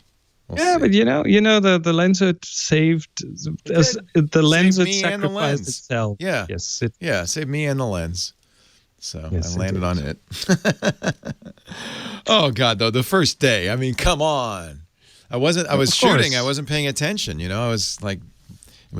Hey, it's like a broken plate with a little ding in it. It'll never break from that point on. Our podcast today brought to you by Wasabi, not the luscious hot horseradish dressing that you put on your sushi. Same spelling though, Wasabi, but it's hot, and it's hot. Yes, it's hot, but it's hot cloud storage. From my buddies Jeff Flowers and David Friend. These guys are brilliant, both entrepreneurs and technologists. Jeff invented a way of writing to the hard drive sequentially as opposed to in blocks that speeds things up, makes it more efficient. It's actually when they started Carbonite, they got the patent on that. And now they've started a hot cloud company called Wasabi. Using this revolutionary patented process, they are able to get you enterprise class cloud storage for 1/5 the cost, 80% cheaper, 1/5 the cost of Amazon's S3, and up to 6 times faster. So if you're looking at cloud for your business, I know you're looking at the big 3 names, but would you please add a 4th, Wasabi? Everybody's moving to the cloud. and I have to argue that with Wasabi, the way it's set up, the way it's configured, people's concern about moving to the cloud primarily is, well, is this going to be as reliable, as secure as my on-premises storage? Yes, more. For a number of reasons. First of all, Wasabi does integrity checking of every file. Every 90 days, every file gets checked. So nothing's damaged. It does something else, too. It's got 11 nines of durability. 11 nines, that's as good as you can get. You can't get any better than that. That means, no file data loss. And this is the best part. And when it comes to ransomware, this is something you need. You can designate storage as immutable. That is, it cannot be changed. So when you upload let's say you're running a big software company and you're the target of ransomware attacks. You upload your backups there. You say that's immutable. That can't be changed. I don't care if ransomware gets on my system, gets on Wasabi. Doesn't matter. That can't be changed. It will be your your fail-safe immutable backup. They do another thing. So they use the Amazon S3 API. It's compatible, so all your software, S3 software, will work just fine. But they don't, unlike Amazon, they don't charge for API access and they don't charge for egress, which means you can use all that data stored up there at no cost. This is really setting the industry on its ear. This is changing the hot cloud industry. It is awesome, and I love David and Jeff, and they deserve to at least for you to test them. So they've set up a free, unlimited trial, unlimited storage for a month. You just put everything on there. Bang on that sucker. Upload, download, test the speed. Mess it up. If you want, get ransomware. See if it's immutable. Do whatever you need to do. Go to Wasabi, W-A-S-A-B-I, wasabi.com. Use the offer code TWIT. 1 month unlimited storage. You can bang on it. If you're moving a ton to the cloud, a lot of people are, ask about the Wasabi ball. It's not the little green ball next to your sushi. It's the giant, you could move petabytes. You just put it on the ball, send it to them, boom, it's on the cloud. Wasabi is incredible. HIPAA compliant, FINRA compliant, CJIS compliant. Just as secure, in fact, I think more secure than on-premises storage. It's Wasabi. Go to wasabi.com. Use the offer code TWIT. You can try it free, 1 month unlimited storage. Wasabi. Leo Laporte, the tech guy. Every month, Chris gives us a photo assignment. Now, this is not a competition. It's just for fun. It's just an excuse to get out there and take pictures. You don't have to have a big, fancy camera. In fact, it's better if you don't. Use your camera phone. That's fine. And we've been working our way through the alphabet. We're now up to the letter F. So here's the deal. You're going to take a picture. You can do as many as, submit as many as one a week. Take hundreds. Take thousands. The whole idea is get out there. Take some pictures. Illustrating the idea, focus. Whatever that means to you. Focus. When you find a picture, you say, this is a nice image. I like this. Submit it to our Tech Guy group on Flickr, flickr.com. It's free to join. Flickr is a great photo sharing site, no longer owned by Yahoo, now owned by a company called SmugMug that really is going to do a good job, I think, keeping it alive and making it vital. I'm so pleased. But you don't have to pay for it. It's flickr.com. Once you join up at flickr.com, go into the groups section, look for the Tech Guy group. You'll see it. It's got something like 13,000 people in there. It's huge. And then you can submit up to one photo a week. Make sure you tag it with TG for Tech Guy, TG Focus, one word. Renee Silverman, our moderator, will say, thank you for the submission. We'll get a pool of photos together. Usually there's about 20, 30 photos in there. That's not a ton of them. Chris will go through them and pick 3 to talk about on the air in a couple of weeks. Focus, our assignment of the week. No prize. No prize. Don't get your hopes up. It's not a competition. Steve in Beaumont, California. Leo Laporte, the tech guy. Hi, Steve. Leo. Steve. I have a Epson Echo tank, by the way. How do you like it? I love it. I so rarely have to worry about ink levels. Isn't that nice? Like that. Isn't that nice? From an ecology standpoint, I don't throw out cartridges all the time. I think that's a huge thing. Now, you can get recycle cartridges, but you're absolutely right. That's a lot of landfill. So I think those bottles, and you only use them up once a year, or once every 2 years in most cases. That's for me, my low volume soon. But anyway, I love it. It's terrific. Thank you. They're a sponsor, I should mention. I think everybody knows that by now. I had an iMac. I think I bought it in 2013 with a standard drive. I bought an external SSD using a Thunderbolt connection, and the speed was fabulous. Oh, yes. But that SSD failed, and rather than replace it, I thought, okay, I'm going to buy a new iMac with the Fusion drive, which I understand. That is a great economy. My hard drive failed, so I'm going to buy a new computer. Well, let's just forget about all whatever it takes, Steve. Apple is going to love hearing that. Right? Whatever it takes. I do the same thing. Oh, I need a new computer now. So I bought the new iMac with the Fusion drive, but and it seems as slow as my old. It is. Fusion was a terrible idea. Do not recommend it, but you can fix it. Oh. So the Fusion drive, you can get these on Windows machines too. Intel does something similar. It was an Apple idea. Back when SSDs were so expensive, nobody wanted them. They said, oh, we got an idea. This will speed things up. We'll put a tiny SSD in there. I can't remember what they do, 32 or 60. It's really small. That's supposed to be 250. Maybe I don't think it's that big. They put a tiny SSD in there and a large spinning drive. And then the software, the operating system, watches and says, move stuff that he accesses a lot that we need the speed for. Move that to this SSD, and the rest of it keep on the spinning drive. And of course, the operating system hides all of that. So to you, it looks like one drive. It's Fusion. It's fused. The problem is it isn't that much faster. It's from day one, it wasn't much faster. Same thing on the Intel side. So almost always when I get a system, I got a Surface Studio from Microsoft, had the same Fakatka system. The good news is, now it's a little more complicated with an iMac, but the good news is you have really two drive interfaces. You can turn off Fusion, put a bigger SSD in there, and you're golden. You have a nice fast SSD. The problem with the iMac is you don't want to do this yourself. Oh, no. You could look at the videos online if you have... No way. No. You need this will tell you something. You need a giant suction cup. I'm not kidding. Because the screen has to be lifted carefully off of the Mac. So you put the Mac on its back, remove some screws, carefully lift the screen off with a giant suction cup, and put it aside, and then you can get into the guts. You have to go in through the screen. This should only be done by a trained professional. Exactly. So, you can go to macsales.com. That's Otherworld Computing. They're my favorite place to buy, and they're not a sponsor, but I always go to them for aftermarket Mac hard drives, things like that, because they specialize in Apple. And you can go there. You can see what you could put in that.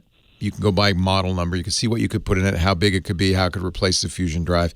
They have videos, and then you look at the video and go, oh, my God, I'm not doing that. And then the next question is, well, who's going to do it? You might be able to take it to an Apple store and have it done. Did you just buy this thing? Beginning of the year. Okay, so you can't reasonably go back and say, I don't like this. No, I complained about it, but they... Yeah, I don't like it. Well, you bought it. Yeah. So you should be able to... you could bring it to them and say, hey, look, how much would it cost to replace this with a nice, fast SSD? And let them quote it. Apple's going to be more expensive than anybody else. And Apple does allow this now, third-party repair stores that can do Apple fixes. They're Apple authorized. So you might also check if there's one in Beaumont or your area. They're not going to be anywhere. Not in Beaumont, no. Yeah, no. You know what? There's one in Petaluma, the little town I live in. So maybe there's one in Beaumont. You're more upscale than Beaumont. Oh yes, we're very fancy here in Petaluma. See if you could find an Apple authorized. All right, so you're saying this is never going to work. It's never going to get faster. Replace the hard drive with a full SSD. Yeah, you got two hard drives in there. So you can keep your old spinning drive as like a data drive or a backup drive and put a nice big fast drive in the slot where the I see what you're saying. Fusion SSD goes. Yeah. Well, I'm only using 242 gigabytes of my drive anyway now. Yeah, you'd think so I can get a half a terabyte. Oh, you can put a terabyte in. They're cheap now. Terabyte's a couple $100. It's going to be the cost is going to be the labor. Okay. As usual, labor is expensive. Okay. And I suppose I could still even go back to the external SSD using the Thunderbolt. Well, now on your new iMac, you've got Thunderbolt 3, which is even better than your old iMac. I'm pretty sure that old one had Thunderbolt 2. Thunderbolt 3 is 40 gigabytes a second. It is as fast as any internal drive. So that's absolutely an option. In fact, that's the cheapest thing to do. Go out and buy it's not that cheap because you got in Other World Computing sells these. You got to buy a Thunderbolt 3 drive, not USB, but a Thunderbolt 3 drive. They're a lot more expensive. But that will be as fast as any internal drive. You can put your operating system, all your data on that, hold down the Option key next time you boot, and boot up to that instead. It'll actually when I did that, though, on my older one, you could not completely migrate all files to the external drive. The computer insisted on having some some system files. I don't know what it was. No. Because internal drive. What you're going to do is you're going to make that a bootable drive, and then it won't know the difference. I see. All right. Thunderbolt 3 is as fast a bus. It's PCI speed. It's as fast a bus as the internal drive. So actually, I should have said this right up front. That would be the least expensive thing to do. It's just that Thunderbolt 3 drives are a little pricey because of the interface. All right. So it may be. I'll have to do a cost analysis whether it's better to go internal or external. That's right. Okay. Yep. And if you want, just MacSales.com, you can at least price Thunderbolt 3 external drives. I got one of their Blade drives, which is super fast. It's RAID. It's just amazing. But I think it was $1,000. It was very expensive. No, I don't want to do that. No. Okay. It'd be cheaper to just change your internal. Okay. Thank you very much. My pleasure. Thanks for calling. Yeah, Fusion was a bad idea. Was a little disappointed. Oh yeah, I have that Samsung Thunderbolt external. That's a nice. I have that actually at home. Boy, they dropped the price. That's painful. Wow. Oh, maybe I bought the 2 terabyte. I did. I bought that. That's okay. So the price is a little lower, but not as massively lower. That is a great drive. Highly recommend it. The only negative on this is it gets pretty hot. But it's Thunderbolt 3, so you just plug it into your Thunderbolt 3 port. It powers powered by the port, so it's very compact. I use it. It's my photography travel drive. So for a terabyte, $399. That's not bad. 500 gigs, $199. It's an NVMe based SSD, and it's fast.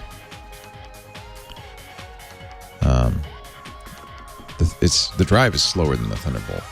Well, hey, how are you today? Leo Laporte here, the tech guy.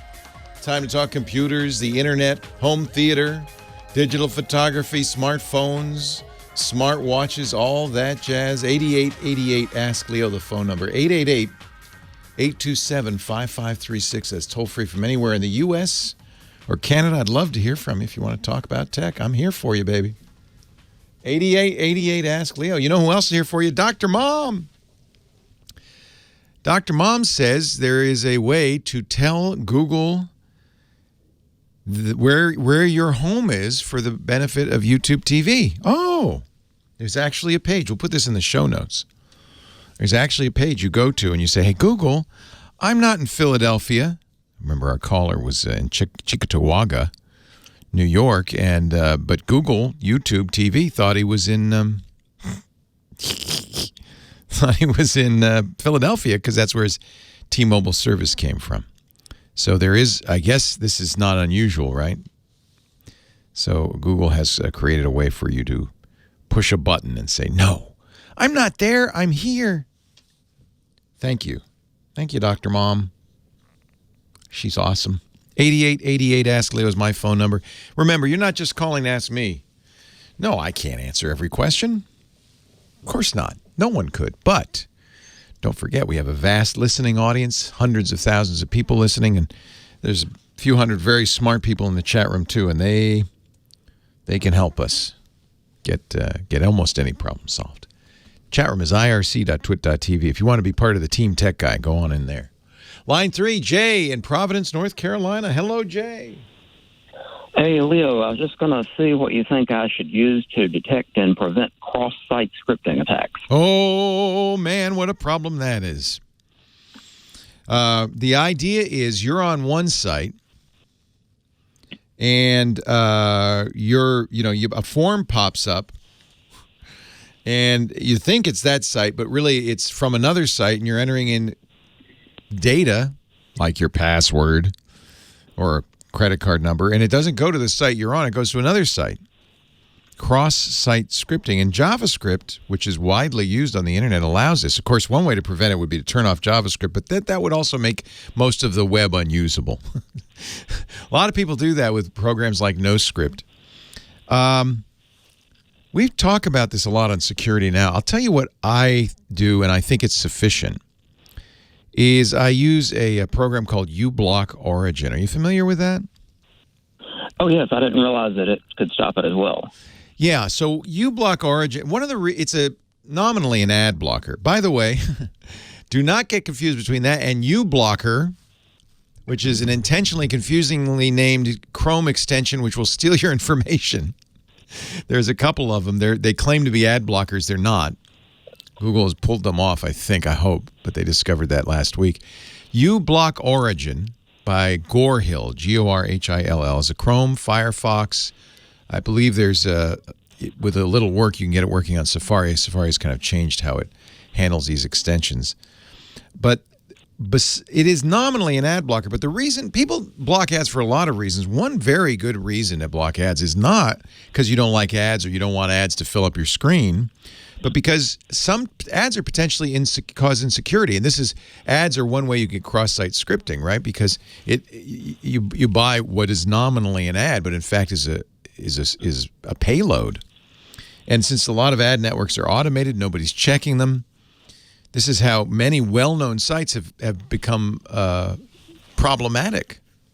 You know, they've got malware on them, not because the site is unreliable, but because their ad network sold an ad to some nefarious actor who said, okay, let me put this bad script on there. So uBlock Origin blocks those kinds of scripts and in effect blocks cross-site scripting. I think that's a great way to start without breaking your experience. And of course, my recommendation for sites that you like is to turn off ad blocking on those sites so that if you trust them, so that they get their revenue.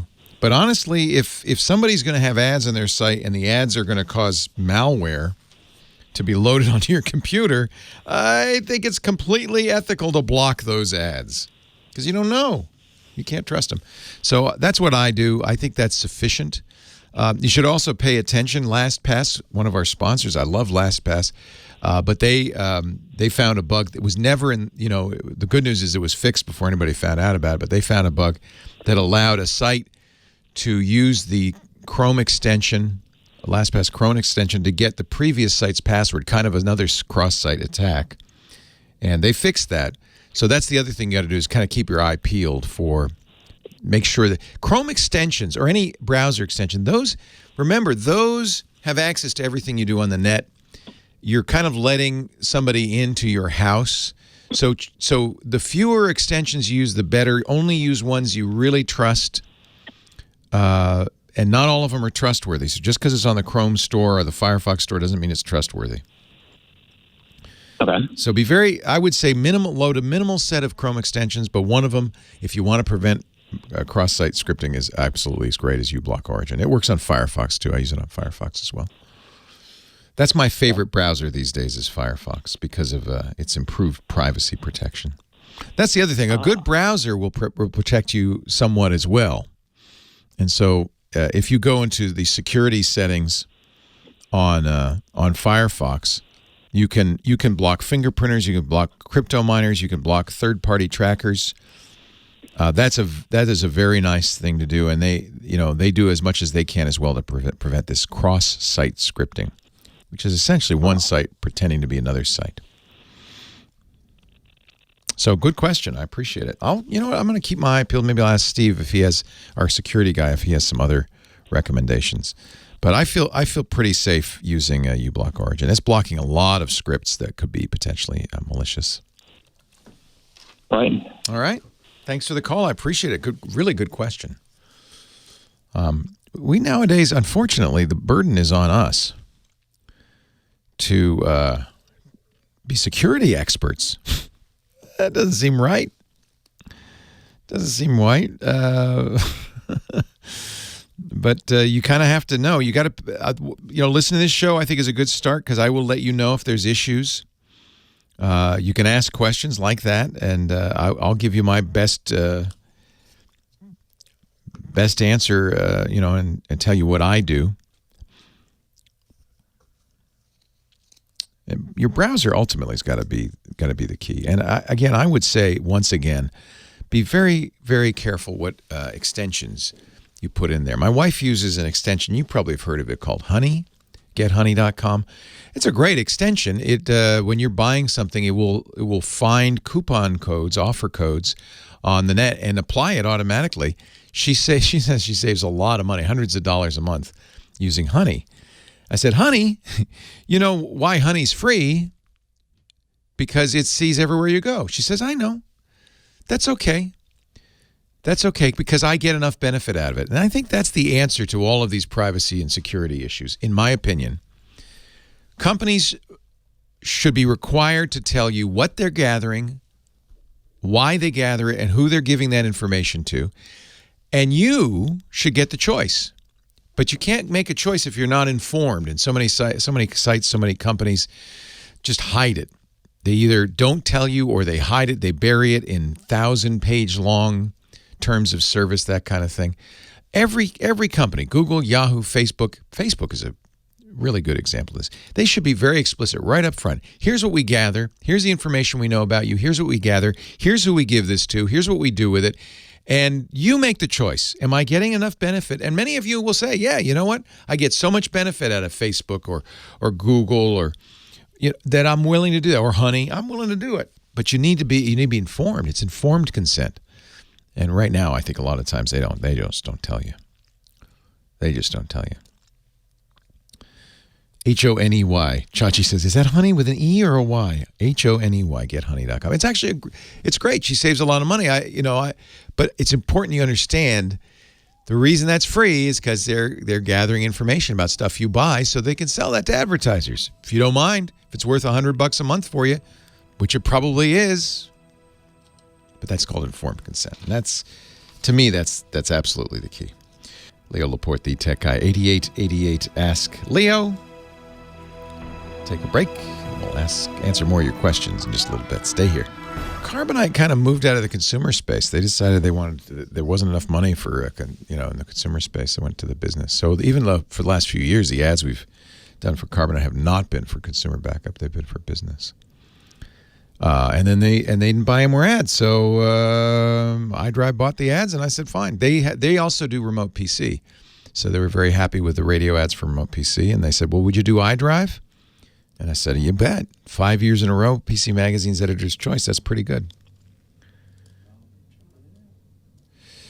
Let me put a link. Are you trying to get uBlock Origin on the Chrome store? It's 2 words, UBLOCK. No, I don't know why you spelled it okay. BLOCK Origin. And actually, one of the things I like about iDrive is the pricing model, because Carbonite never let you do servers. It was just for one computer, $60 a year for one computer. And I like iDrive a little bit better for that. The price model is better. Padre's in Rome. He's at the Vatican. He's the Vatican tech guy. The Pope's tech guy. He is. He set him up with Skype. It's pretty cute. He tells great Pope stories. I don't know how many I'm allowed to repeat. Probably none. But it's pretty cool. There was a great picture he showed me. I don't think he showed it on the air. Maybe he did. It was a little video. It was in his house with all the Jesuit fathers. They have a nice house in the Vatican City. And the Pope's standing there in his Pope outfit. All the priests are, very few of them are in collars because they're just hanging around the house. All these priests. And then I'm looking at it, they're all standing there lined up. And then Father Robert comes running in and crawls into the picture because he's the guy with the camera. So he pressed the shutter, comes running in, sits down in front of the Pope. It's the funniest video I've ever seen. It's so good. Yeah, he's a great guy. Did he put it on his Twitter? Yeah, it's so funny. Leo Laporte, the tech guy, working for a living. 8888 ask Leo. This isn't work. This is fun. Jim on the line from Louisville, Kentucky. Hello, Jim. Hello, Leo. It's a pleasure to speak with you. It's great to talk to you. How you doing? Well, I'm doing well, and I got to say, I owe you, I do owe you a debt of thanks. What would I do for you? Well, I drive a lot for what I do. I'm an engineer out on the field, and it's your Twit network that keeps me Thank you. Keeps me going on the road. Let me put in a little plug because being an independent podcast network these days isn't easy. I started Twit back in 2005. I've been doing this for 14 years. And Twit stands for This Week in Tech. That was the first show, but we've added a lot of shows, Windows, Mac, security, and so forth. It's at twit.tv. And if you're a hardcore geek, which you must be, it's heaven. It's all geek all the time. Yep, it is. And I've been listening to you and Steve Gibson talking since about 2008. Now that is the hardest core show we do, Jim. That's Security Now. That is a nerd fest. Yeah, and I've learned a lot though, and I got to say it's a great show. Thank you. And thank you. Ham Steve's Nation's great. my other favorite one. Oh, you're a ham. Yes, awesome. I am. N5 JVG. So, and I got to say, because of that show, it spurred me to upgrade my license and actually buy some HF gear. So good. That as well. And are you doing some DXing? I am. Nice. I do. I've stuck up an antenna in my backyard and talking all over the world. And thanks to Bob and Gordo and all those, they're great. It's wonderful. Yeah. They are. We got a ham in studio, W0CAS. Joel's in studio. He's a blind ham. In fact, he has a blind ham channel, CQ Blind Hams on YouTube. Mm-hmm. But I think amateur radio is so much fun. I don't do it. Those guys, Bob and Gordo, got me into it, and I got my license, W6TWT. But I don't do it because I realize I talk all the time. When I go home, I just want to shut up. Yeah, you're on the radio. Now, Art Bell, very famously, Art Bell would do his show. He'd do coast to coast, do 5 hours on the air, and then go home and turn on the transmitter, do another 8 hours. So some people, I'm just not that big a talker. Well, it's wonderful that you supply all those, and even going back to the GizWiz when you Thank you. Yeah. Dick DiBartolo. So thank you so much. My pleasure. It's a lot better than listening to music on the road, let me tell you. Good. Yeah, we try to fill your mind and, you learn something, but we also have some fun. And if you're into, that's what's great about podcasts is if you're into a subject, whatever that is, you can listen to a show that's, produced by people who are equally enthusiastic, whether it's Pez dispensers or true crime or tech. And it's like having buddies in the cab with you. It really is. Thank you. It's just a wonderful thing that you put together, and I'm glad it's doing so well. Thank you. So, I guess we could get on to the question I have. Oh, no, keep going. Oh, no, go ahead, yeah. Okay. No, I'm just kidding. Well, yes, what can I do for you? Yeah, well, like you probably do get lots of friends who ask you, hey, can you look at this computer problem, that computer problem? And I've been working on PCs since the DOS days, so a friend of mine gave me an Asus little tablet netbook, and they tried to update it. It's a 1.3 gig Atom processor, 32 gig solid state drive. They tried to update it to Windows 10. It didn't work. Uh-oh. And kind of left it in a kind of a bad state. Yeah, so I've been working on it. I got it pretty clear. They didn't really have anything on there that they cared about, so I was able to kind of reset it and get it back to where it works, at least with Windows 8.1, which, of course, you know. Ugh. Don't you wish, now, just between you and me, but when people come to me with something like that, I just want to say to them, dude, just buy a better computer. Yeah. This thing is, it's never going to work well. I mean, they probably paid $250 for it. Yeah, probably. I think it bought it about 4 or 5 years ago, something like that. Yeah, so it's slow, it's cheesy, probably doesn't have a lot of storage. That's probably one reason you can't get to Windows 10. Well, I was wondering about that. It's got first I will say the it does have a detachable screen, which is kind of nice, That's good. Yeah, it's not completely cheap. It's got only about 11 gigs available. So. Oh, that's why. Yeah, it probably has So netbooks, remember, they had sometimes as little as 8 gigabytes of storage, which, by the way, I remember getting PCs 20 years ago that had 2 gigabytes, and we thought we were rich and fat and happy. So, but nowadays, 8 gigabytes, 16 gigabytes, even 32 gigabytes is really not enough storage to update Windows because it needs a lot of storage. Okay. So that's the real problem. It's not even the free storage. It's just you can't. It's too small a drive. Mm-hmm. Well, the issue that I have is I got it up to a place where it would reset it, and it was going through the updates, and it gets so far after so many updates and rebooting that the checking for updates kind of continuously the little green bar moves across and never ever stops.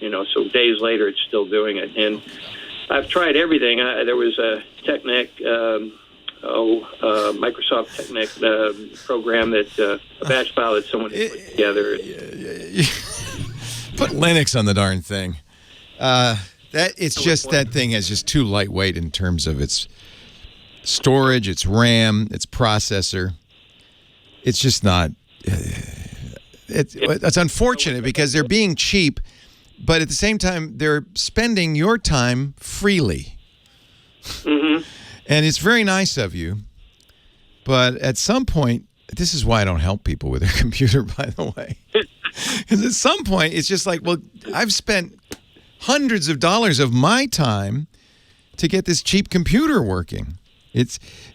I would tell them, get their data off it, wipe the drive, and if it came with Windows 7, put Windows 7 on it. It's just foolish to try to put anything more recent on it. I don't even know if Linux would work. Leo Laporte, the tech guy. It's hard when you're helping people. You want to be a nice guy. You want to be a good neighbor. But this is why I stopped helping people, because I would spend days trying to fix this. I had a friend, neighbor, who just had the most malware-infected computer I've ever seen in my life. I've had that too. Yeah, I've spent days on that thing. Never did get it working right. Yep, I'm the tech guy for all my friends. I know. You must really like them. I do. My wife says I just can't turn down someone who needs help. I know. I feel the same way. But there are times when you just say, this is the problem. And it's really not their fault. They were sold a bill of goods by the computer industry that said, oh, no, you're going to like this. Mm-hmm. They shouldn't be selling that computer because it's a dead end. And I think it's hit the dead end. Yeah. So even if I wipe it clean and put Windows 10, you're not really recommending. Well, you could. That would be the first thing I guess I would do, and you could do that. It's already. Has it been to Windows 10 yet? No, it came with Windows 8.1. Ugh. Yeah, I'm surprised. But now I thought about if I could get the key, I might be able to I don't know. I guess I'd have to pay to update. Well, you might be able to upgrade it. Microsoft's been kind of funny about that. They apparently will sometimes upgrade Windows 7 and 8.1 to Windows 10 at no charge. It just kind of happens. The key is you can install it, and then will it be authorized at some point? Will the authentication server say, oh, yeah, that's legit? If it does, then they're done. You might try it. How much RAM did you say? 2 gigs. Yeah, this is the problem. It's 2 gigs of RAM, 32 gigs of storage. An Atom quad core, that's a netbook. Yeah, that's what it is. Yeah. Tell them to get a Chromebook. Yep. Or, like you suggested, maybe I should just put Linux on there. Honestly, you could put it on there. Don't tell them. Say, this is the latest version of Windows. They may not know. They may not. They may say, oh, yeah, I like that browser. You can use Chrome. It'll look just like their old thing. Maybe I'll do that because I'm spinning my wheels here. It's never going to get better because of the low RAM. the low storage. It's just a really low and slow. I went to my cupboard and got out the original netbook. This is the Asus ePC. This is what started it all. And it really almost killed the PC industry because so many people bought these and had such terrible experiences. It was kind of like, remember the VIC-20 computer? Oh, yeah, I remember. I had a Radio Shack color computer. Yeah, people bought them because everybody said, look, it's cheap. You get your computer. It'd be good for the kids to learn about technology. It was such a horrible experience. It ended up in the closet. I think it set the computer industry back years. Yeah, it did. So here this netbook's in the same thing. You have my sympathy. I have been exactly where you are, and I just don't. I don't know. I think it's just time to say, are they really cheap or are they poor? Is it going to be a tough thing for them? No, she's okay. She said if you can't do anything with it, just get rid of it. You'd be doing yourself a favor from a security point of view. You could try Linux just to see, but honestly, you can get a nice PC now for $500, and it wouldn't have anywhere near these problems. And she's got a home PC. It's okay. So this is her laptop, right? Yeah. Yeah. So I'll do that. Honestly, a Chromebook would be for people like that a great choice. A great choice. Well, I bet it would do everything she needs, unless she's a designer or something or a photographer. Mm-hmm. No, she's a physical therapist, so yeah, that would be wonderful for her. I'll mention that to her because I think she'd really like and they're not expensive. Asus makes excellent aluminum Chromebooks. $400, $300, they're not bad. You see this? The Tech Guy podcast is brought to you by this. No, it's not a nuclear cooling tower. No, it's not a Amazon Echo. This is my Simply Safe hub. This thing is a miracle. Simply Safe is my home security system that protects me, protects my family. This hub is the key to the whole system. You get the sensors you need. You get door and window opening sensors. You get glass break sensors. You can have motion sensors. I put those in the halls. You can even have things like water leak detection. So if you put that near your water heater, so there's no surprises. You get amazing 24/7 monitoring. Simply Safe, no contracts, and the lowest price of anybody, about a third what the other guys charge. It's $15 a month. It's won a ton of awards from CNET to the New York Times Wirecutter, but the reason I love Simply Safe is this thing. Bad guys, even if they break into your house and they whack this thing with a baseball bat, they could set it alight, they could throw it out the window, and the police will still come. And I love that. That monitoring is the best there is. This thing is indestructible. And, by the way, police will come faster. This is really an important point. Simply Safe uses video verification technology. See, sometimes when you get a burglar alarm in a home, the police, I know this happened for us down at the old studio. The alarm would go off all the time by accident. The mouse runs through the studio and the alarm goes off. Eventually, the police start figuring, oh, there they go again. It's another false alarm. And they take their time. Not with Simply Safe. Not with that video verification technology. Simply Safe visually confirms there's a break-in happening. They tell the police that. The police put you at the top of the list. So on average, police reach the scene 3.5 times faster than with those other security companies. That is a big deal. That is a huge deal. That is the best reason to get the best home security system made. It's the one I recommend, the one I use, the one I tell everybody to get. Simply Safe. And by the way, that big Simply Safe yard sign, you put that out front, 9 times out of the 10, the bad guys look at it. They go, we'll get the guys next door. What do you say? Simply Safe is easy. It's fast. You don't need an installer. You can do it yourself. Get exactly the right sensors. Just peel and stick. Couldn't be easier. We got a great deal, by the way, just for you right now at simplysafe.com/twit. Free shipping. And, of course, a money-back guarantee. You got to love it or your money back. Simplysafe.com/twit. SIMPLISAFE. Simplysafe.com/TWIT. Check it out. You're going to love it. Simply Safe. We thank them for their support of the Tech Guy podcast. If you're watching do you have Simply Safe? And you did it yourself? Folks, did you hear that? Joel says even a blind guy could install it. You didn't get up on a ladder, did you? You did. You let him do that? Beth Ann. You spotted him? Good. Yeah, but it's easy, right? There's no drill. There's no screwing. There's no holes in the wall. Isn't it great? Oh, I'm so glad you have it. There you go, an unsolicited endorsement from Joel and Beth Ann. Leo Laporte, the tech guy. Yes, I'm wearing a flower planter on my head. Why not? 8888 Ask Leo. That's the phone number, 888-827-5536. Whip it good. Michael in Worcester, Massachusetts. Hello, Michael. Hi, Leo. How are you? I'm wonderful. How are you? Not bad, not bad. Good. I have a little problem. Yes. And I guess that's the only reason people call you. I'm like the Dr. Laura of computers. I provide a little hand-holding. Good analogy. Good analogy. Yes. So, my problem is, have you ever heard of Windows Pro N, as in Next? No, Windows Pro N. That's new to me. Where'd you get that? I bought a refurbished computer from a local, shop, a guy that sells, refurbished computers, and it had this Windows Pro N on it. But it turns out, I didn't know it at the time I bought it. I'm looking it up. This is a European version of Windows. Oh. See, I didn't even research it yet. Yeah. Due to a rule. Oh, I get it. This comes from remember when Microsoft got in trouble with the DOJ and the European Union back in the late 90s, early 2000s?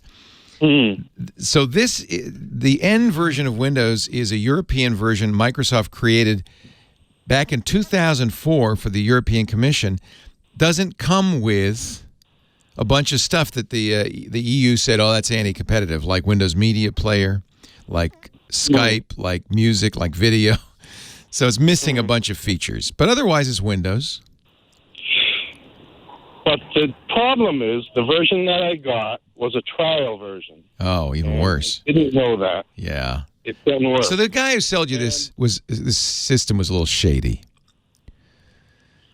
Maybe so. Yeah, he didn't want to pay for Windows. Now, when you go, and not unreasonably, if I built a computer with a blank hard drive, I would have to spend $190 to get Windows put on it. Maybe you don't want Windows. Maybe you want something else on there. Well, Windows would be fine, but now I keep getting this dialog box popping up telling me that my license is going to expire soon. Yeah, that's right, because it's not a paid version. You can do this yourself. In fact, if you don't mind, go download Windows 10 from Microsoft. They call it the Media Creation Tool. Install it on there. It won't be licensed. It'll do the same thing. You'll get it 5-6 months, perfect operation, then it'll start bugging you. But the problem is I've installed a bunch of other software on this computer. Uh-oh. Am I going to lose it? No. You can upgrade on top of. Like I have OmniPage on there. Yeah. The Nuance. Now Kofax owns it out there in California. Yeah. So you don't want, and understandably, you're probably not going to be able to get a new copy of OmniPage. So, you don't want to mess with that. Yeah. So, I don't know what version of Windows you have on there. When did you get this computer? I've had it for 6 months now. Okay, so it's pretty modern. Yeah, it's kind of annoying that this guy you bought it from did this to you. You can hit the Windows key on it and type upgrade. And you can actually, in most cases, you can upgrade an existing version of Windows in place. You just give them some money, and they go, and there's a little whirring and clicking, and suddenly you got Windows 10. Okay, so just it's going to cost you. It's going to cost you $100+. But you didn't. Okay. But the nice thing is you didn't pay for it in the first place. And OmniPage cost $400. So. Yeah, right. You can also, if you want, go online. Again, Google Microsoft. And I also have the Adobe Suite on there, too. Yeah. Just to, it's install and upgrade. It'll install. I can see no reason why it wouldn't just install on top of it. And then you'd have a full version. Okay. Yeah. Maybe I'll give that a try. Yeah. Windows, you can buy a OEM version of Windows 10 from Newegg. I think it's $100. You are, in effect, you do have an OEM PC. They sell those to PC manufacturers. This is what the guy should have bought, but was too cheap to. They sell these to PC manufacturers. When you buy, for instance, you go to Newegg and you buy a hard drive, they'll say, "Yeah, you want to throw in a copy of Windows? Get the 64-bit." Probably don't need the professional version. The 64-bit home is $99. If you don't mind spending that money, but I think that would be worth doing because yes, you have an investment in all that software. $150 for Windows 10 Pro. That's what you need. You don't have a licensed copy of Windows on there, and the guy who sold it to you should have made that clear that I didn't buy Windows, so you need to. That's an additional $100, and it's on you. Was he just kind of a guy in a storefront, or was he? Yeah, small businessman. He should have been clearer about that. With any luck, he built that into the price of the computer. He didn't. He said, well, the guy might want Linux on there. He might have a copy of Windows. He likes it. He can install whatever. So I'm just going to put this on just to show it works, because he would have known that. It's weird that he put the N version on because that's a European version. Must have been what he just had lying around. All right, Leo, thank you. Yeah, this happens. You always got to be a little careful. When you buy a new PC from Dell or, Sony, or I guess Sony doesn't sell computers anymore.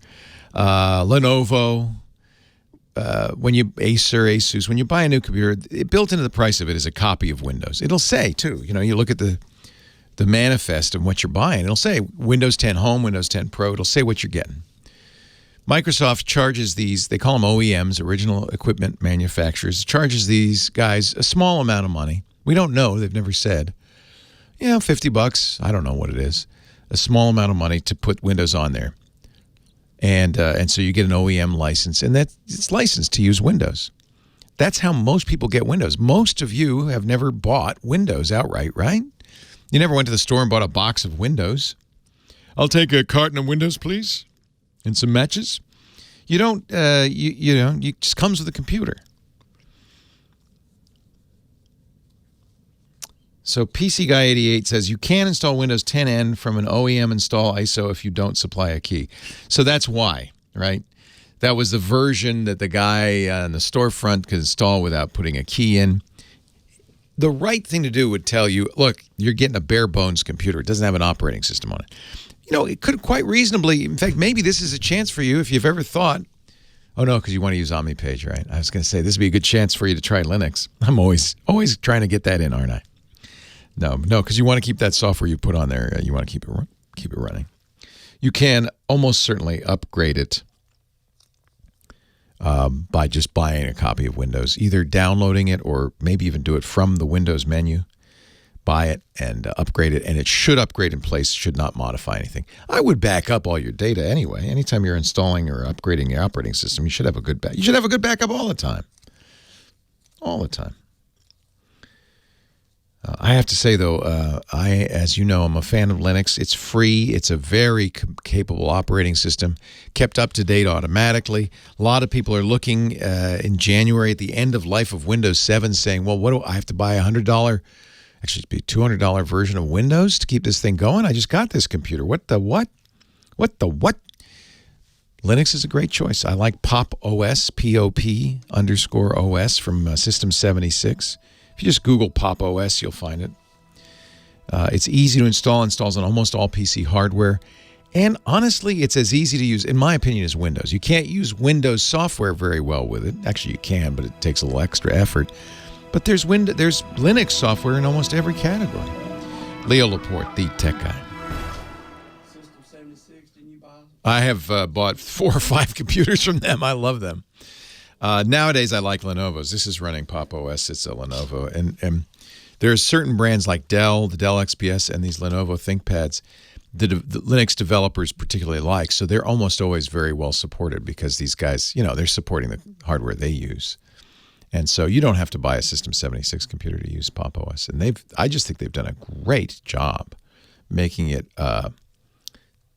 reliable, smooth, and most importantly for most users, they put in all the drivers you need to work on almost any computer. So I have almost every computer I have, Pop! OS just installs like that. It handles NVIDIA cards. It handles all the Wi-Fi cards. It's just really good out of the box. So yeah, there's Orca. Have you tried Orca? That's an open source JAWS, right? It's kind of like.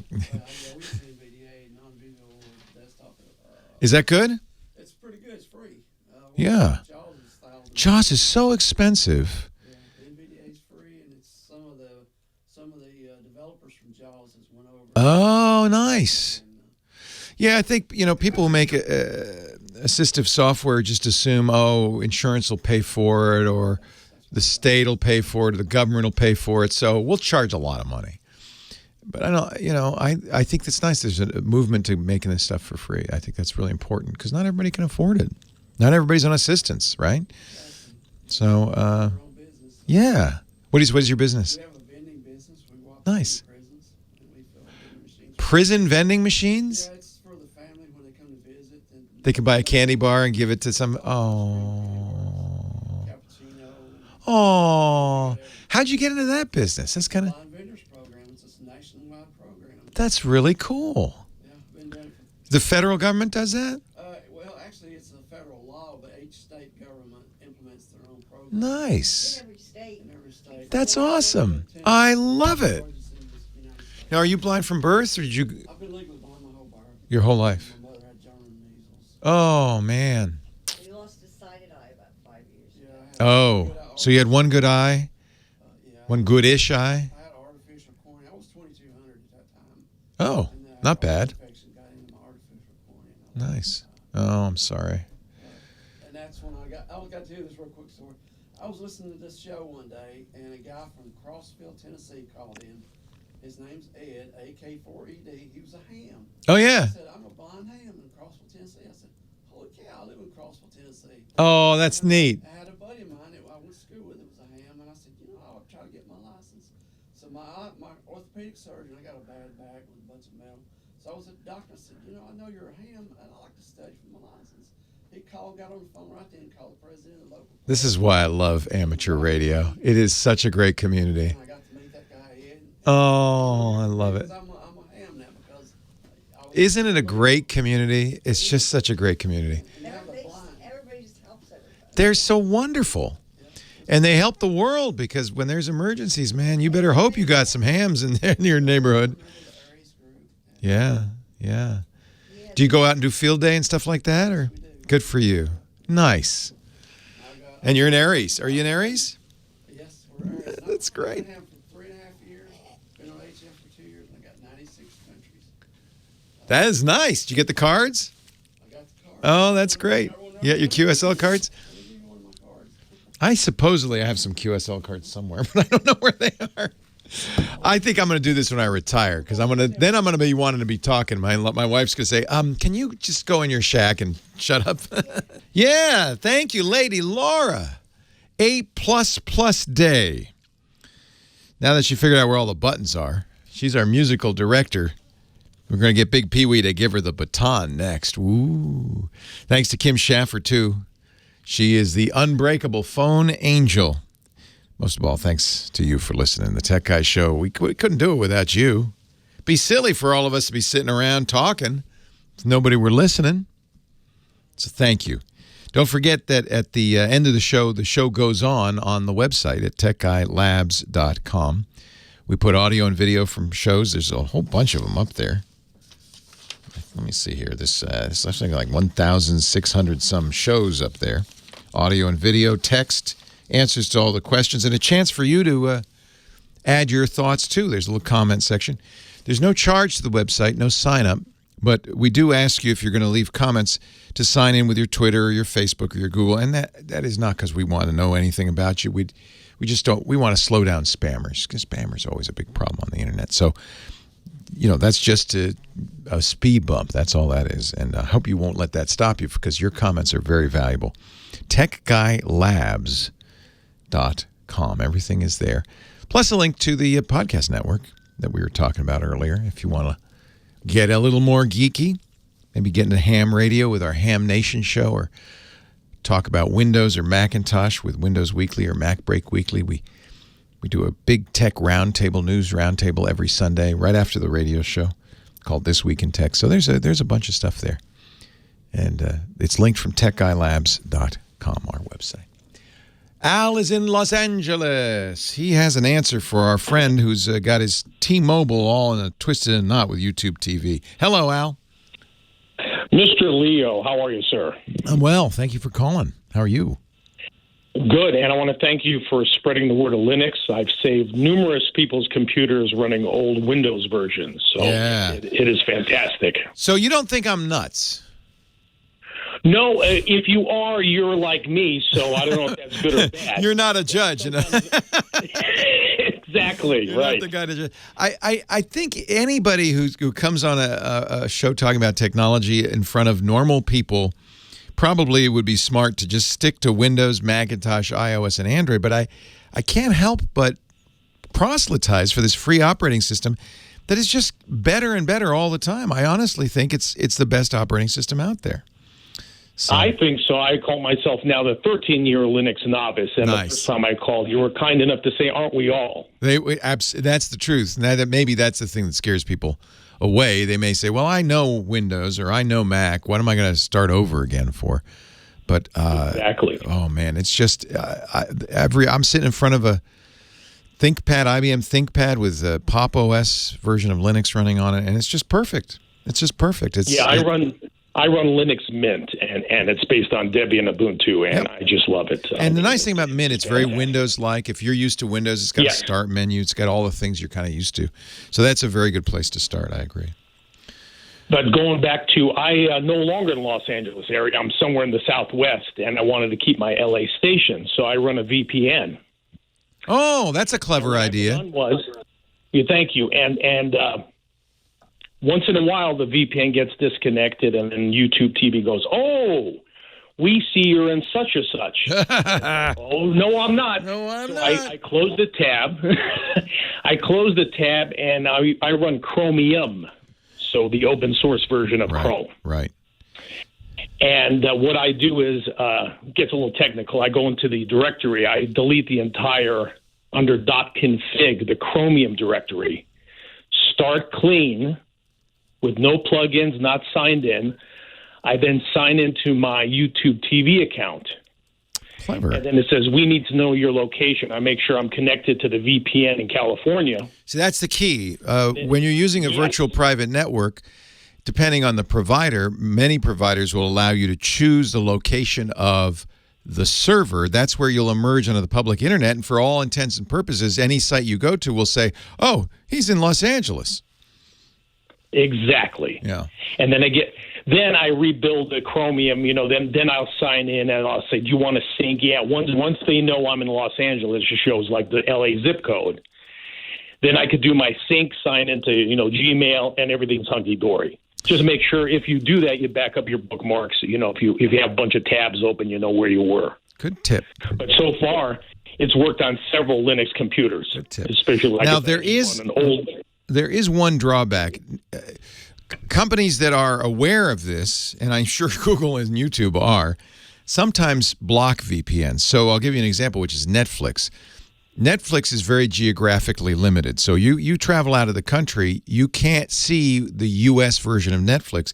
And that's because television and movies are licensed to Netflix on a geographic basis. So there's a very different set of movies and TV in Europe, for instance, than there is in the U.S.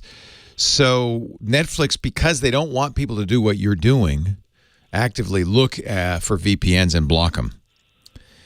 So does our chat room. We do it for another reason. We block VPNs because people sometimes use VPNs to obscure who they are or where they're from for purposes of trolling or spamming. And so, unfortunately, we have to do that just to prevent spammers. So sometimes But doing. so far, yeah, but I was going to say, so far, Google hasn't caught up with me, and they're apparently not blocking it for a while. Yeah, no, that's great. And how do you? We should talk about this. How do you like YouTube TV? Is that in lieu of a cable subscription for you? Yes, and I was one of the first ones. So I was on a $35 a month plan, and all of a sudden they jacked it up to $50, and that kind of ticked me off a little bit. That's when I quit. It ticked me off a lot, $35 to $50.